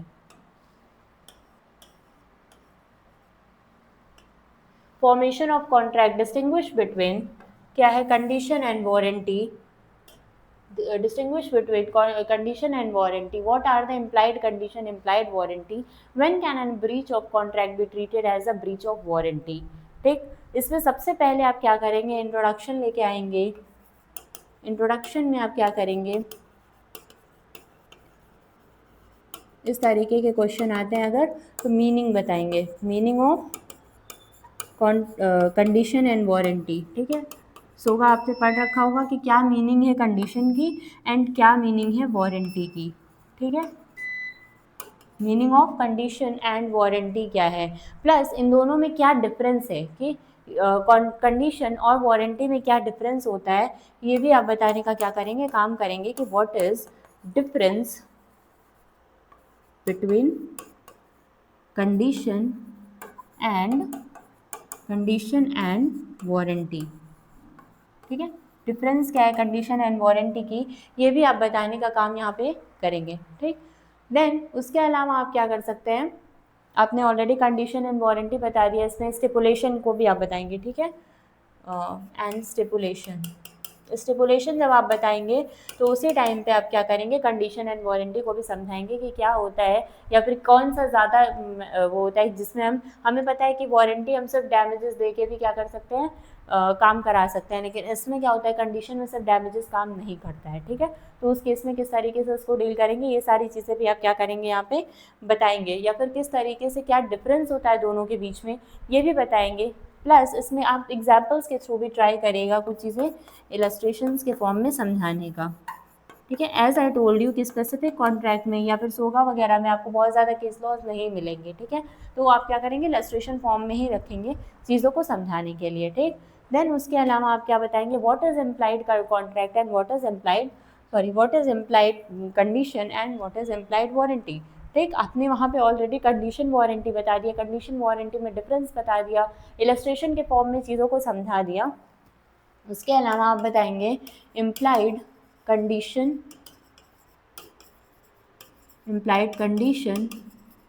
And implied warranty. ठीक, ये आप बताने का काम करेंगे कि what is implied condition and what is implied warranty, ये बताएंगे। इसके बाद क्या है, आप बताएंगे, आपने इम्प्लाइड कंडीशन इम्प्लाइड वारंटी बता दी, इसके बाद आप बताएंगे कि ऐसी कौन सी कंडीशंस होती हैं या फिर ऐसी कौन सी सिचुएशन होती है जिसमें हम इम्प्लाइड कंडीशन को क्या करते हैं, एज अ वारंटी ट्रीट करना शुरू कर देते हैं। ठीक है, सिचुएशन या फिर situation where condition treated as warranty. ठीक, कौन कौन सी सिचुएशन हो सकती है, मान लीजिए कि जो बायर है उसी ने क्या कर दिया, वेव ऑफ कर दिया कि ठीक है हम क्या करना चाहते हैं, हम सिर्फ डैमेजेस लेके काम कर लेंगे, इसमें कोई प्रॉब्लम नहीं है और हम उसी से सेटिस्फाइड हैं। या फिर मान लीजिए कि कोई बायर ने ही उस गुड्स को एक्सेप्ट कर लिया, तो फिर उसको क्या कर लिया जाएगा, एज अ वारंटी ट्रीट किया जाने लगेगा, कंडीशन की तरह वो ट्रीट नहीं होगा। ठीक है, इस तरीके से आप सिचुएशंस बताएंगे, कुछ आपके बेयर में जो भी दिए गए हैं उनके अकॉर्डिंग आप चीज़ों को बताएंगे कि ऐसी कौन कौन सी सिचुएशन है जिसमें आप क्या कर सकते हैं, आप कंडीशन को एज अ वारंटी ट्रीट करेंगे। ठीक है, आपके क्वेश्चन में ये क्वेश्चन पूछा हुआ है। ठीक, देन आप क्या करेंगे, इस चीज़ को कंक्लूड करके अपना आंसर ख़त्म करेंगे। ठीक है, इसमें इतना ही आपको लिखना है और इन्हीं चीज़ों को आप इलेबोरेट करके लिखेंगे with sections and plus examples. इसमें आपको इलस्ट्रेशंस डालने पड़ेंगे। Now let's move to our second question, that nemo dat quod non habet. This is कह सकते हैं one of the most important question. ये क्वेश्चन आना ही आना है, मुझे लगता है ऐसा आपके क्वेश्चन में, आपके एग्ज़ाम में। ठीक है, तो इसको पढ़ लीजिए, शॉर्ट में भी पूछ सकता है, लॉन्ग में भी पूछ सकता है। इस मैगजीन को आपको एक्सप्लेन करना है। ठीक है, किस तरीके से एक्सप्लेन करेंगे, और प्लस ये मैगजीन तो ठीक है आपको एक्सप्लेन करना है, बट इसमें एक्सेप्शंस भी बताना है कि इसमें क्या क्या एक्सेप्शंस आपको लिखने हैं। तो अगर ऐसा कोई क्वेश्चन आता है तो सबसे पहले तो आपका ये ड्यूटी है कि क्या आप यहाँ पे बताएंगे मीनिंग ऑफ मैगजीन बताएंगे, plus what is the purpose to bring that magazine, purpose of magazine, क्या समझाना चाह रहा है ये मैगजीन आपको। ठीक, ये बताएंगे। इसके अलावा आप क्या बताएंगे, तो अगर मैगजीन का मतलब क्या बोलूँ मैं, अगर जनरल रूल में बताएंगे आप कि जनरली क्या होता है कि किसी भी पर्सन को, अगर किसी पर्सन को क्या करना है, कोई चीज़ सेल करनी है तो वो सिर्फ उतनी ही चीज़ें सेल कर सकता है जो कि उसके नाम पे है।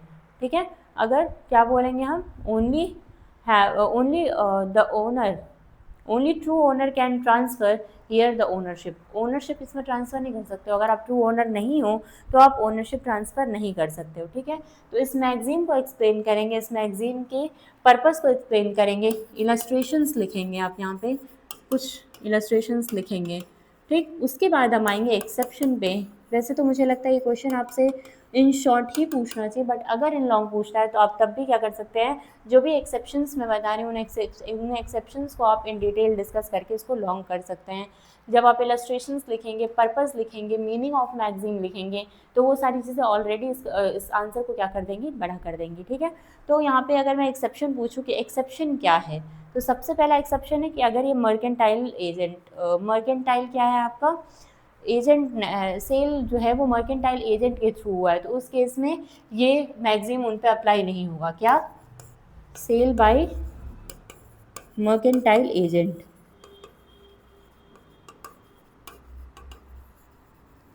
ठीक, उन पे ये अप्लाई नहीं होगा। बी, मान लीजिए कि अगर उसने क्या किया है, किसी भी तरीके से सेल बाय को ओनर हुआ है, तो उस पर भी ये नहीं अप्लाई होगा। ठीक है, सेल बाय को ओनर हुआ है, मतलब एक प्रॉपर्टी के दो ओनर थे जिसमें से एक ने सेल कर दिया, तो उस केस में उस पर ये अप्लाई नहीं होगा कि उसके पोजीशन में थी या उसके पास ओनरशिप थी या नहीं थी, तो ये सारी चीज़ें नहीं होंगी अप्लाई उस पर। ठीक है, या फिर sale under voidable contract, sale under voidable contract ऐसा कुछ है, तो इसको भी आप क्या करेंगे, यहाँ पे बताएंगे कि इस पे भी क्या होगा, ये मैगजीम हमारा अप्लीकेबल नहीं होगा।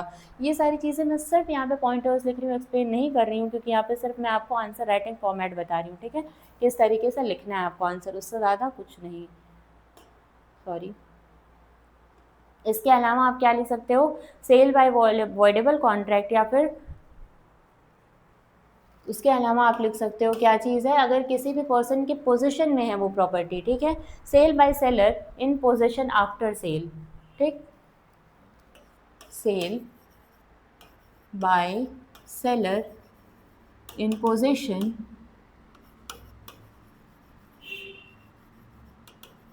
After sale. ठीक है, sale by seller in position after sale, तो ये लिखेंगे एक मोड। उसके अलावा आपका क्या मोड हो सकता है, sale by finder of goods, अगर फाइंडर ऑफ गुड्स प्रॉपर्टी को सेल कर रहा है, वैसे तो उसको राइट नहीं है, लेकिन मैंने आपको क्या बताया कि अगर वो प्रॉपर्टी पेरिशेबल नेचर की है, तो उस केस में वो क्या कर सकता है, सेल कर सकता है, sale by finder of goods. तो उस केस में भी उस पर भी ये क्या होगा, ये मैगजीम अप्लाई नहीं होगा। तो ये सारे क्या है, कुछ एक्सेप्शंस हैं जिसपे कि क्या है, nemo dat quod non habet का मैगजीम अप्लाई नहीं होता है। ठीक, तो इस तरीके से इन जो पॉइंटर्स है इनको भी आप क्या करेंगे, वहाँ पे एक्सप्लेन करेंगे, एंड लास्ट में अपने आंसर को आप कंक्लूड करेंगे। ठीक है, I hope this is clear to you कि किस तरीके से आपको इस आंसर को अपने लिखना है। ठीक, now let's move to the, इसमें भी आप सेम वही क्वेश्चन है, देखिए, explain the statement and discuss the exception to this rule. ये सेम वही क्वेश्चन है, इसी जो मैगजीम है यहाँ पे, never dat quod non habet, इसी को यहाँ पे क्या कर दिया, इसी का मतलब लिख दिया है। ठीक, इसी की मीनिंग, यही मीनिंग है उस मैगजीम की, और इसी को आप एक्सप्लेन करने बोल रहा है, तो मैं इस पर भी लिख दे रही हूँ already discussed in previous question, क्योंकि आपसे क्वेश्चन इस फॉर्मेट में भी पूछ सकता है, तो आप इसमें भी वही आंसर, वही फॉर्मेट फॉलो करेंगे। ठीक है, जो आपके प्रीवियस क्वेश्चन में लिखा है, already discussed in previous question.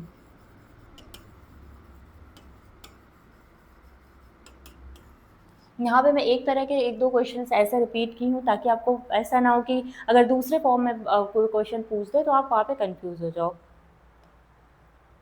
Then आता है unpaid seller, define unpaid seller and discuss in detail the rights of an unpaid seller against the goods. ठीक, तो इसमें क्या करेंगे, इसमें सबसे पहले ऑब्वियस सी बात है, आप सेल्स ऑफ गुड्स एक्ट को ही इंट्रोड्यूस कर दीजिए, सेल्स ऑफ गुड्स एक्ट। ठीक, इसको एज ए इंट्रोडक्शन रख दीजिए, जिसमें आप फिर बताइए कि सेलर कौन होता है, बायर कौन होता है।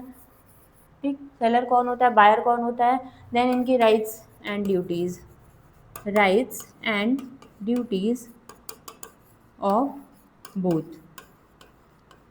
ठीक, अब एक ने अपने राइट एंड ड्यूटीज़ को परफॉर्म करने में मना कर दिया, तो वहाँ पे क्या हो जाएगा, ये इतना आप इंट्रोडक्शन में लिखेंगे। ठीक है, seller buyer right and duties, then आप आएंगे direct unpaid seller. Unpaid seller कौन होता है, ठीक, अनपेड सेलर कौन होता है ये बताएंगे आप, इसकी मीनिंग बताएंगे अनपेड सेलर की। उसके बाद इसमें बताएंगे कि what are the rights and duties of unpaid seller. ठीक, rights of unpaid seller and duties of unpaid seller बताएंगे। ड्यूटीज सर थोड़ा सा okay. Duties of unpaid seller, ठीक, ये भी होगा आपका। ड्यूटीज़ ऑफ अनपेड सेलर लिखेंगे, राइट्स ऑफ अनपेड सेलर लिखेंगे। इसके बाद आप क्या करेंगे, इसको कंक्लूड करेंगे। अनपेड सेलर में बस इतना ही है आपका कंक्लूजन। ओके, तो this is what will be the format of unpaid seller. और इसमें आपको इतना ही पूछा है सिर्फ कि अनपेड सेलर क्या होता है और अनपेड सेलर की क्या राइट्स हैं अगेंस्ट द गुड्स एंड जो भी चीज़ें हैं। तो राइट्स एंड ड्यूटीज़ आप लिखेंगे तो वहाँ पे क्या हो जाएगा वो पता चल जाएगा कि क्या है राइट्स अनपेड सेलर की और अनपेड ड्यूटीज़ क्या है उनकी। ठीक है,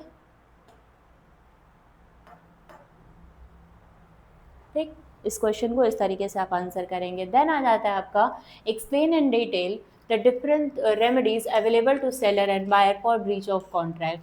अब इसमें इसको किस तरीके से आप आंसर करेंगे, अगर ब्रीच ऑफ कॉन्ट्रैक्ट से क्वेश्चन आ रहा है कि क्या राइट्स एंड ड्यूटीज़ हैं आपकी सेलर और बायर की यहाँ पे, तो किस तरीके से आप बोलेंगे। तो सबसे पहले आप बता दो कि सेलर क्या है,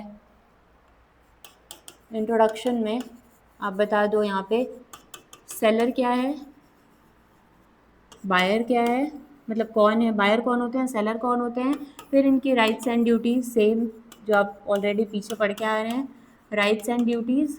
देन अगर ये अपने ब्रीच को ब्रीच करते हैं अपने राइट्स एंड ड्यूटीज़ को, तो इनको breach of rights and duties करते हैं तो सामने वाले को क्या रेमेडी मिलती है वो देखना है, राइट्स एंड ड्यूटीज़। ठीक, ऐसा कुछ होता है तो सामने वाले को इस केस में क्या रेमेडी मिलती है ये बताएंगे आप। क्या रेमेडीज़ मिल सकती हैं यहाँ पे, क्या क्या रेमेडी मिल सकती है, मान लीजिए तो सबसे पहले कि वो क्या कर सकता है, सूट कर सकता है प्राइस के लिए, या फिर अगर मान लीजिए अब रेमेडीज़ यहाँ पे दो लोगों को मिलेंगी, सेलर को अलग रेमेडी मिलेगी, बायर को अलग रेमेडी मिलेगी। तो अगर मैं बताऊँ आपको कि क्या सेलर की क्या रेमेडी होगी यहाँ पे, रेमेडी फॉर सेलर, तो सेलर की रेमेडी यहाँ पे क्या हो जाएगी,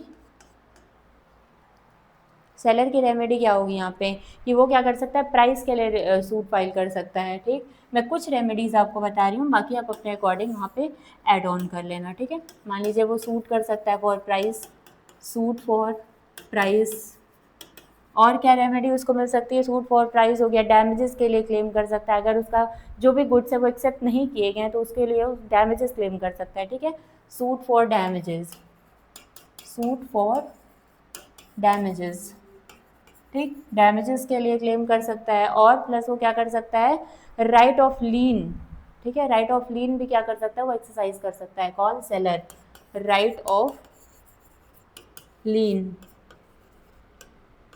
राइट ऑफ लीन भी वो क्या कर सकता है, एक्सरसाइज कर सकता है। Plus right of resale, stoppage transit, right of stoppage transit,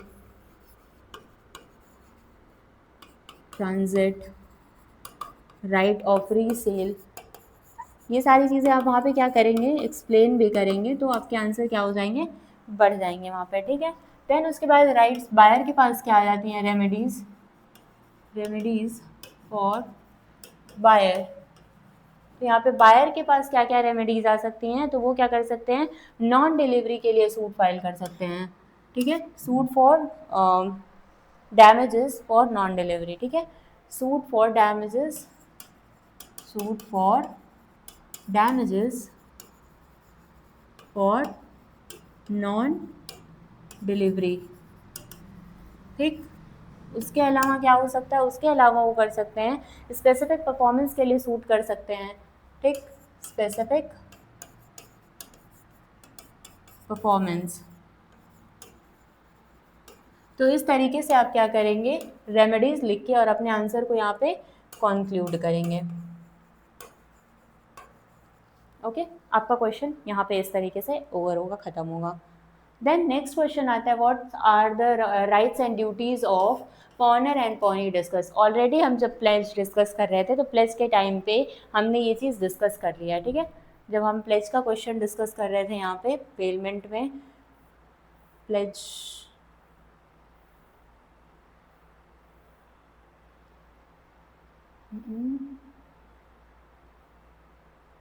ये ठीक, इसमें ऑलरेडी हमने वो सारी चीज़ें लिख दी हैं कि किस तरीके से आपको उसको फॉर्म करना है।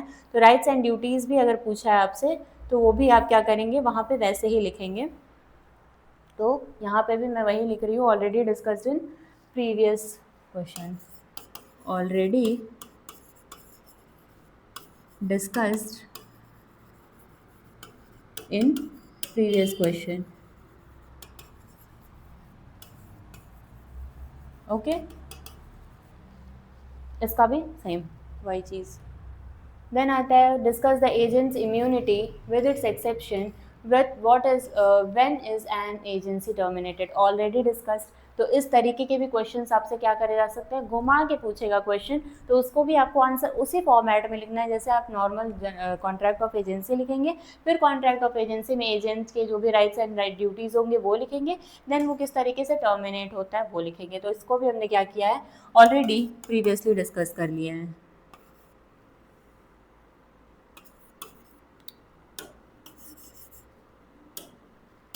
ऑलरेडी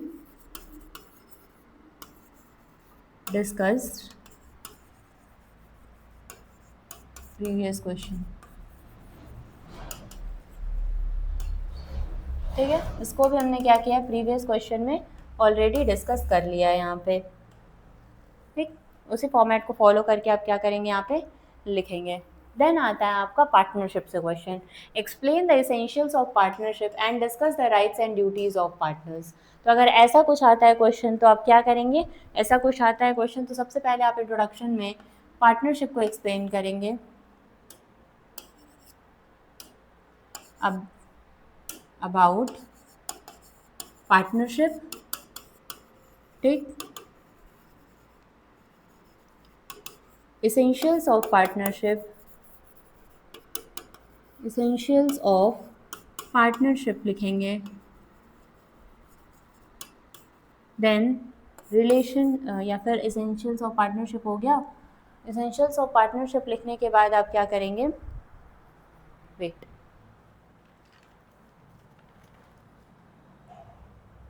राइट्स एंड ड्यूटीज लिखेंगे, rights and duties of partners,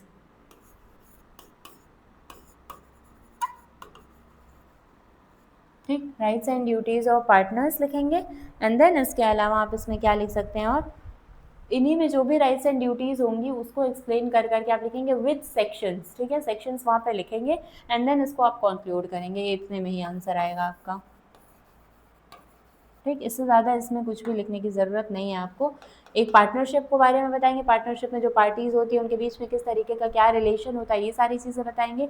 essentials में ये बताएंगे कि किस तरीके से इनके बीच में म्यूचुअल एजेंसी होती है, प्रॉफिट शेयरिंग होती है, ये सारी चीज़ें एसेंशियल्स बताएंगे। जब आप पार्टनरशिप के बारे में बताएंगे तो उसमें जो भी चीज़ें आपकी होंगी उसी को आप एसेंशियल फॉर्मेट में पॉइंटर्स फॉर्म में लिख देंगे। फिर पार्टनर्स की क्या राइट होती है एक दूसरे के रिगार्डिंग, पार्टनरशिप फॉर्म के रिगार्डिंग, ये सारी चीज़ें लिखेंगे आप। देन उनकी क्या ड्यूटीज़ होती हैं ये लिखेंगे, इंस्पेक्ट करना बुक को या ये सारी चीज़ें। देन उसके बाद आप अपने आंसर को यहाँ पे कंक्लूड करेंगे। तो this is your complete answer regarding this, क्योंकि इसमें इतना ही पूछा है। Explain the provision regarding the admission of new partner and expulsion of partner. Also briefly narrate the liability of outgoing partner and towards the other partner, the firm and third person after ceasing to be partner of that firm. ठीक, इसमें भी same चीज़ है, ये आप लिखेंगे क्या चीज़, सबसे पहले तो इंट्रोडक्शन में आप पार्टनरशिप के बारे में ही बताएंगे, पार्टनरशिप के बारे में आप क्या करेंगे यहाँ पे बताएंगे, ठीक है, अबाउट पार्टनरशिप, ठीक। किस तरीके से किसी भी पार्टी को आप यहाँ पे एडमिट कर सकते हैं ये बताएंगे आप, admission and expulsion, expulsion of partner, ठीक, किसी भी न्यू पार्टनर को आपको एडमिट करना है तो उसके लिए क्या मोड होगा, या फिर किसी भी पार्ट को आपको निकालना है, एक्सपेल करना है तो उसके लिए क्या मोड फॉलो किया जाएगा, वो आप यहाँ पे बताएंगे। डायरेक्ट जो भी क्वेश्चंस इसमें दिए हैं वो सिर्फ बताएंगे। इनगोइंग और आउटगोइंग, इनकमिंग और आउटगोइंग पार्टनर के बारे में, इनकमिंग एंड आउटगोइंग पार्टनर के बारे में आप क्या करेंगे, यहाँ पे एक्सप्लेन करेंगे, इनकमिंग एंड आउटगोइंग पार्टनर। ठीक, उसके अलावा उनके मतलब क्या राइट्स होंगे, क्या लाइबिलिटी होगी उसकी टूवर्ड्स अदर, ये सारी चीज़ें भी बताएंगे। मतलब इनकमिंग एंड आउटगोइंग के बाद आप क्या करेंगे, उनकी लाइबिलिटी बताएंगे, लाइबिलिटी टूवर्ड्स अदर। ठीक, ये बताएंगे। देन मतलब अदर मतलब फर्म या फिर थर्ड पर्सन। अदर्स में कौन कौन आ जाएंगे आपके, फर्म आ जाएगा, थर्ड पर्सन आ जाएगा, फॉर्म हो गया, थर्ड पर्सन, और किसके रिगार्डिंग बोला है, पार्टनर्स के रिगार्डिंग। ठीक, फॉर्म हो गया, पार्टनर्स हो गए, और प्लस आपके थर्ड पर्सन, इन तीनों के रिगार्डिंग क्या राइट होगी इनकी लाइबिलिटी आफ्टर सीजिंग, जिस टाइम वो सीज करेंगे उसके बाद इनकी क्या लाइबिलिटी होगी इन तीनों के टूवर्ड्स, वो बताएंगे आप। इन सारी चीज़ों को एक्सप्लेन करने के बाद आप अपने आंसर को यहाँ पे क्या करेंगे, कंक्लूड करेंगे। ठीक, इस तरीके से आप इसको आंसर करेंगे, और जब इसको आंसर करेंगे आप तो ऑलरेडी आंसर आपका बहुत बड़ा चला जाएगा। ठीक है, I hope now this is clear to you. Now, comment this on status of minor in partnership firm as a partner and elucidate liability towards the firm and third person। ठीक है, इसमें क्या करेंगे, सबसे पहले आप पार्टनरशिप फर्म के बारे में ही बताएंगे। पार्टनरशिप फर्म मतलब पार्टनरशिप के बारे में बताएंगे बेसिकली।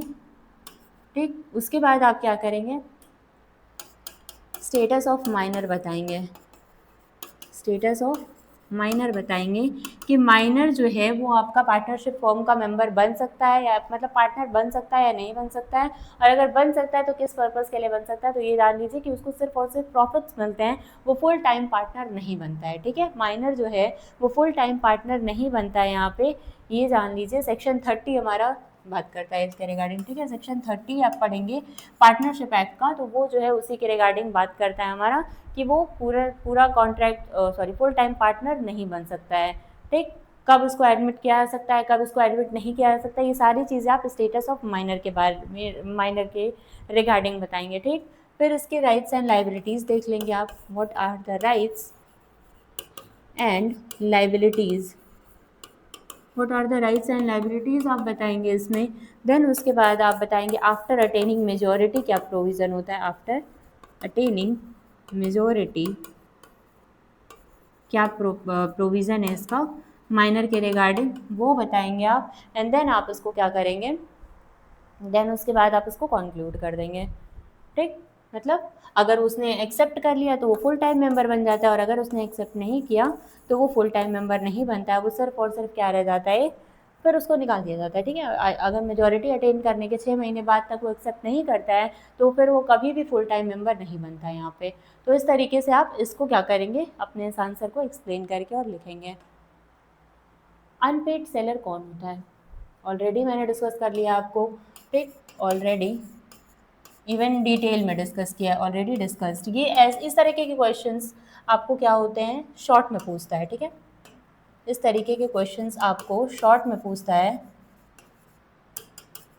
तो आप इनको तो शॉर्ट में लिख ही सकते हैं। आप ऑलरेडी मैंने आपको क्या किया है और इतना डिटेल पढ़ाया है, अनपेड सेलर बताया कि क्या क्या चीज़ें लिखनी है उसमें, राइट्स एंड ड्यूटीज़ आ गई हैं, अनपेड सेलर की क्या राइट्स का परफॉर्म कर सकते हैं, ये सारी चीज़ें। तो आप अनपेड सेलर को अगर 10 लाइन में भी लिखना होगा तो उसको तो शॉर्ट करके आप आराम से लिख लेंगे।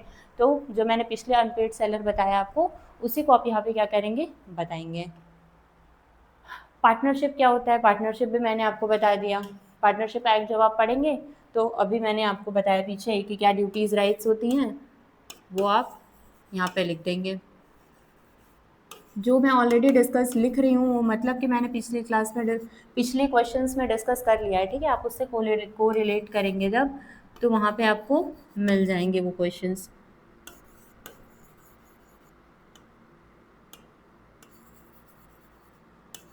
Previous question.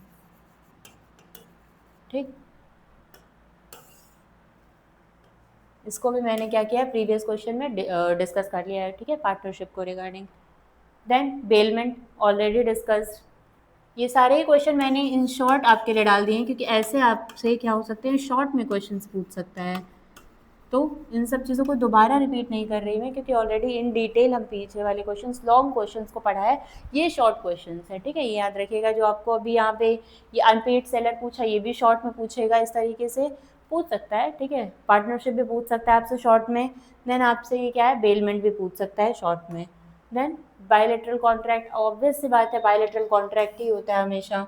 बायलैटरल मतलब बायलैटरल कॉन्ट्रैक्ट एटलीस्ट 2 पार्टीज होनी चाहिए, ये बताएंगे आप। एक होता है आपका कौन, प्रपोजर या प्रपोजी, जो भी कह लीजिए, प्रोमिजर एंड प्रोमिजी होता है, जो आपने जनरल कॉन्ट्रैक्ट में पढ़ा है, ठीक। तो ये बायलैटरल कॉन्ट्रैक्ट में एटलीस्ट 2 पार्टीज होनी चाहिए, ठीक। ये इन शॉर्ट है, मतलब बेसिकली आपको कॉन्ट्रैक्ट के रिगार्डिंग इसमें चीज़ें बतानी है, तो ये आप बता लेंगे, ठीक है।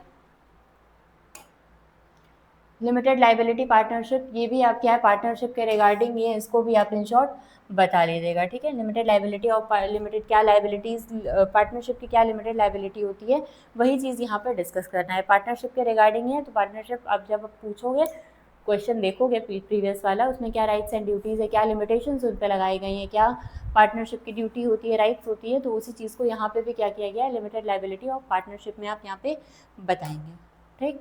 देन कैविएट एम्पटर क्या होता है, कैविएट एम्पटर के बारे में अगर क्वेश्चन आता है, तो इंट्रोडक्शन में आप क्या करेंगे, इंट्रोडक्शन में आप क्या करेंगे, इसमें सबसे पहले मीनिंग बताएंगे मैगजीन की, कि कैविएट एम्पटर का मीनिंग क्या होता है, ठीक। कैविएट एम्पटर की मीनिंग के बारे में आप बताएंगे। सबसे पहले आप फिर सेलर और बायर ही बता दीजिए, सेलर एंड बायर,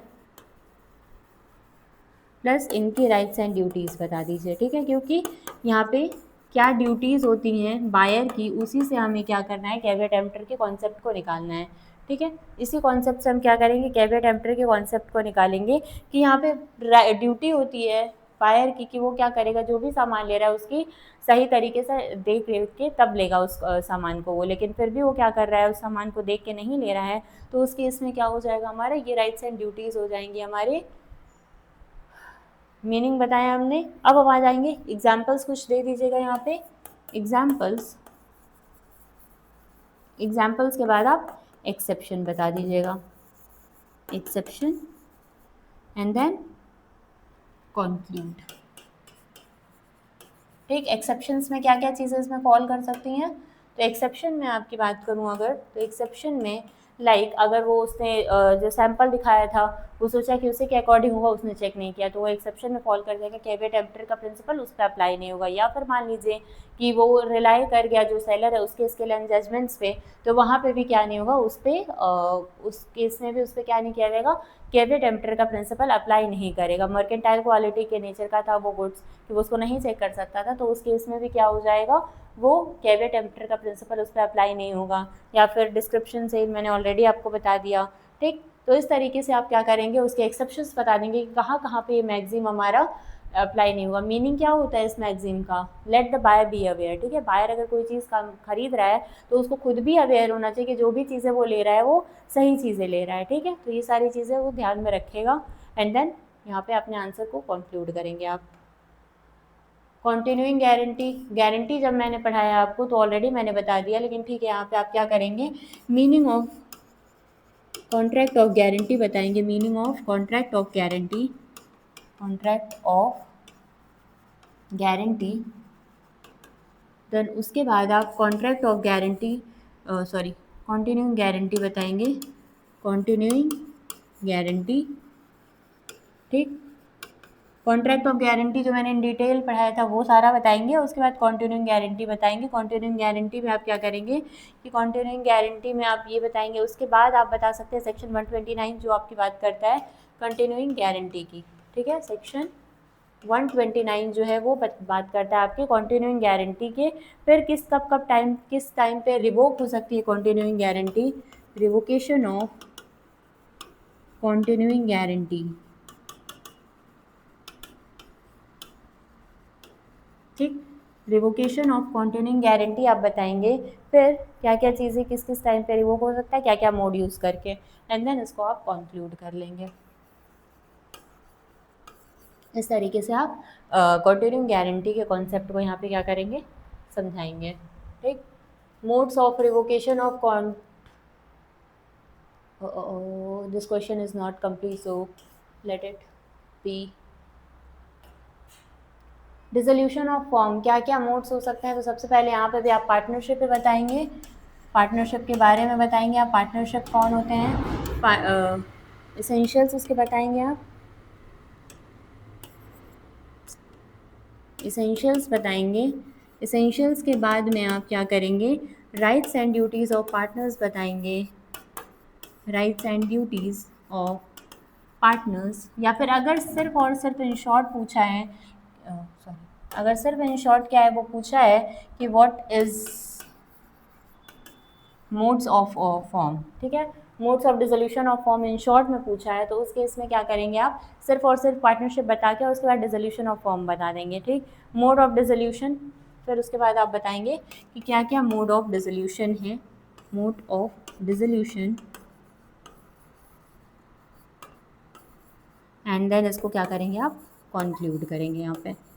ओके, ये पूरा इस फॉर्मेट को लिखने का, क्या क्या मोड हो सकता है डिसॉल्व करने का, मान लीजिए डिसॉल्व एग्रीमेंट के थ्रू डिसॉल्व हो सकता है, फिर आपका कॉम्प्रोमाइज़ कंपलसरी डिसोल्यूशन भी हो सकता है, या नोटिस दे के आप क्या कर सकते हैं, डिसॉल्व कर सकते हो, कोर्ट इसको क्या कर सकते हैं, डिसॉल्व कर सकते हैं। तो these are some modes. I hope आपको पता है क्या क्या मोड्स होंगे, आपने पार्टनरशिप एक्ट ऑलरेडी पढ़ा हुआ है, तो आपको पता होगा कि क्या क्या मोड्स हो सकते हैं किसी भी फॉर्म को डिसॉल्व करने के लिए। ठीक है, फॉर्मेशन भी यहाँ पे लिख लीजिएगा, फॉर्मेशन या फिर creation of, formation of form किस तरीके से होता है, फॉर्मेशन ऑफ फॉर्म किस तरीके से होता है ये भी लिखेंगे आप। ठीक है, दिस इज पार्टनरशिप, नॉट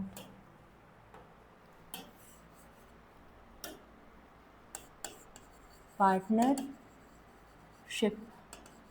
ठीक, ये हुआ यहाँ पे कंप्लीट आपका ये आंसर।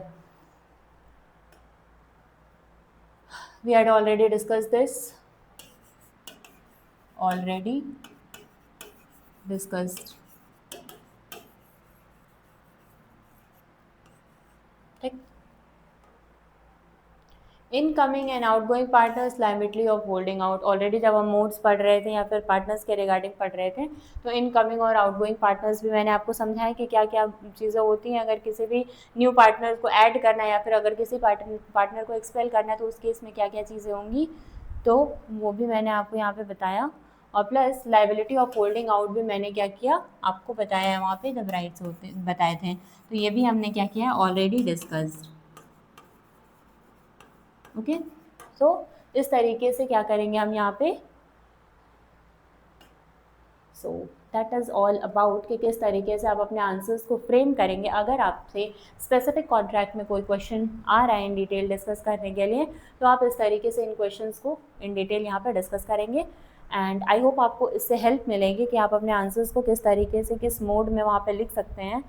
और सो दैट्स इट। हाँ, मैंने यहाँ पर सिर्फ और सिर्फ सारी चीज़ें आपको पॉइंटर्स फॉर्म में बताएं, लेकिन मैंने आपको बताया कि अगर आप क्या है इन सारे ही पॉइंटर्स को इन डिटेल डिस्कस देखना चाह रहे हैं, तो उस केस में आपको क्या करना पड़ेगा, उस केस में आपको इस बैच को ज्वाइन कर लीजिएगा, ताकि ये सारे पॉइंट्स जो मैंने ऑलरेडी आपको यहाँ पे पॉइंटर्स फॉर्म में बताया कि सिर्फ यहाँ पे मुझे सिर्फ फॉर्मेट बता रहा था कि किस फॉर्मेट में आप आंसर्स अपने लिखेंगे, तो वो क्या कर सकते हैं आप इसमें ज्वाइन करके इन डिटेल उन टॉपिक्स को कवर कर सकते हैं जिसमें आपको लगता है कि वो टॉपिक्स आपके अभी भी प्रिपेयर नहीं हैं। So that's all for today and I hope this format will help you in your exam writing. So that's it, so bye bye, all the best for exams.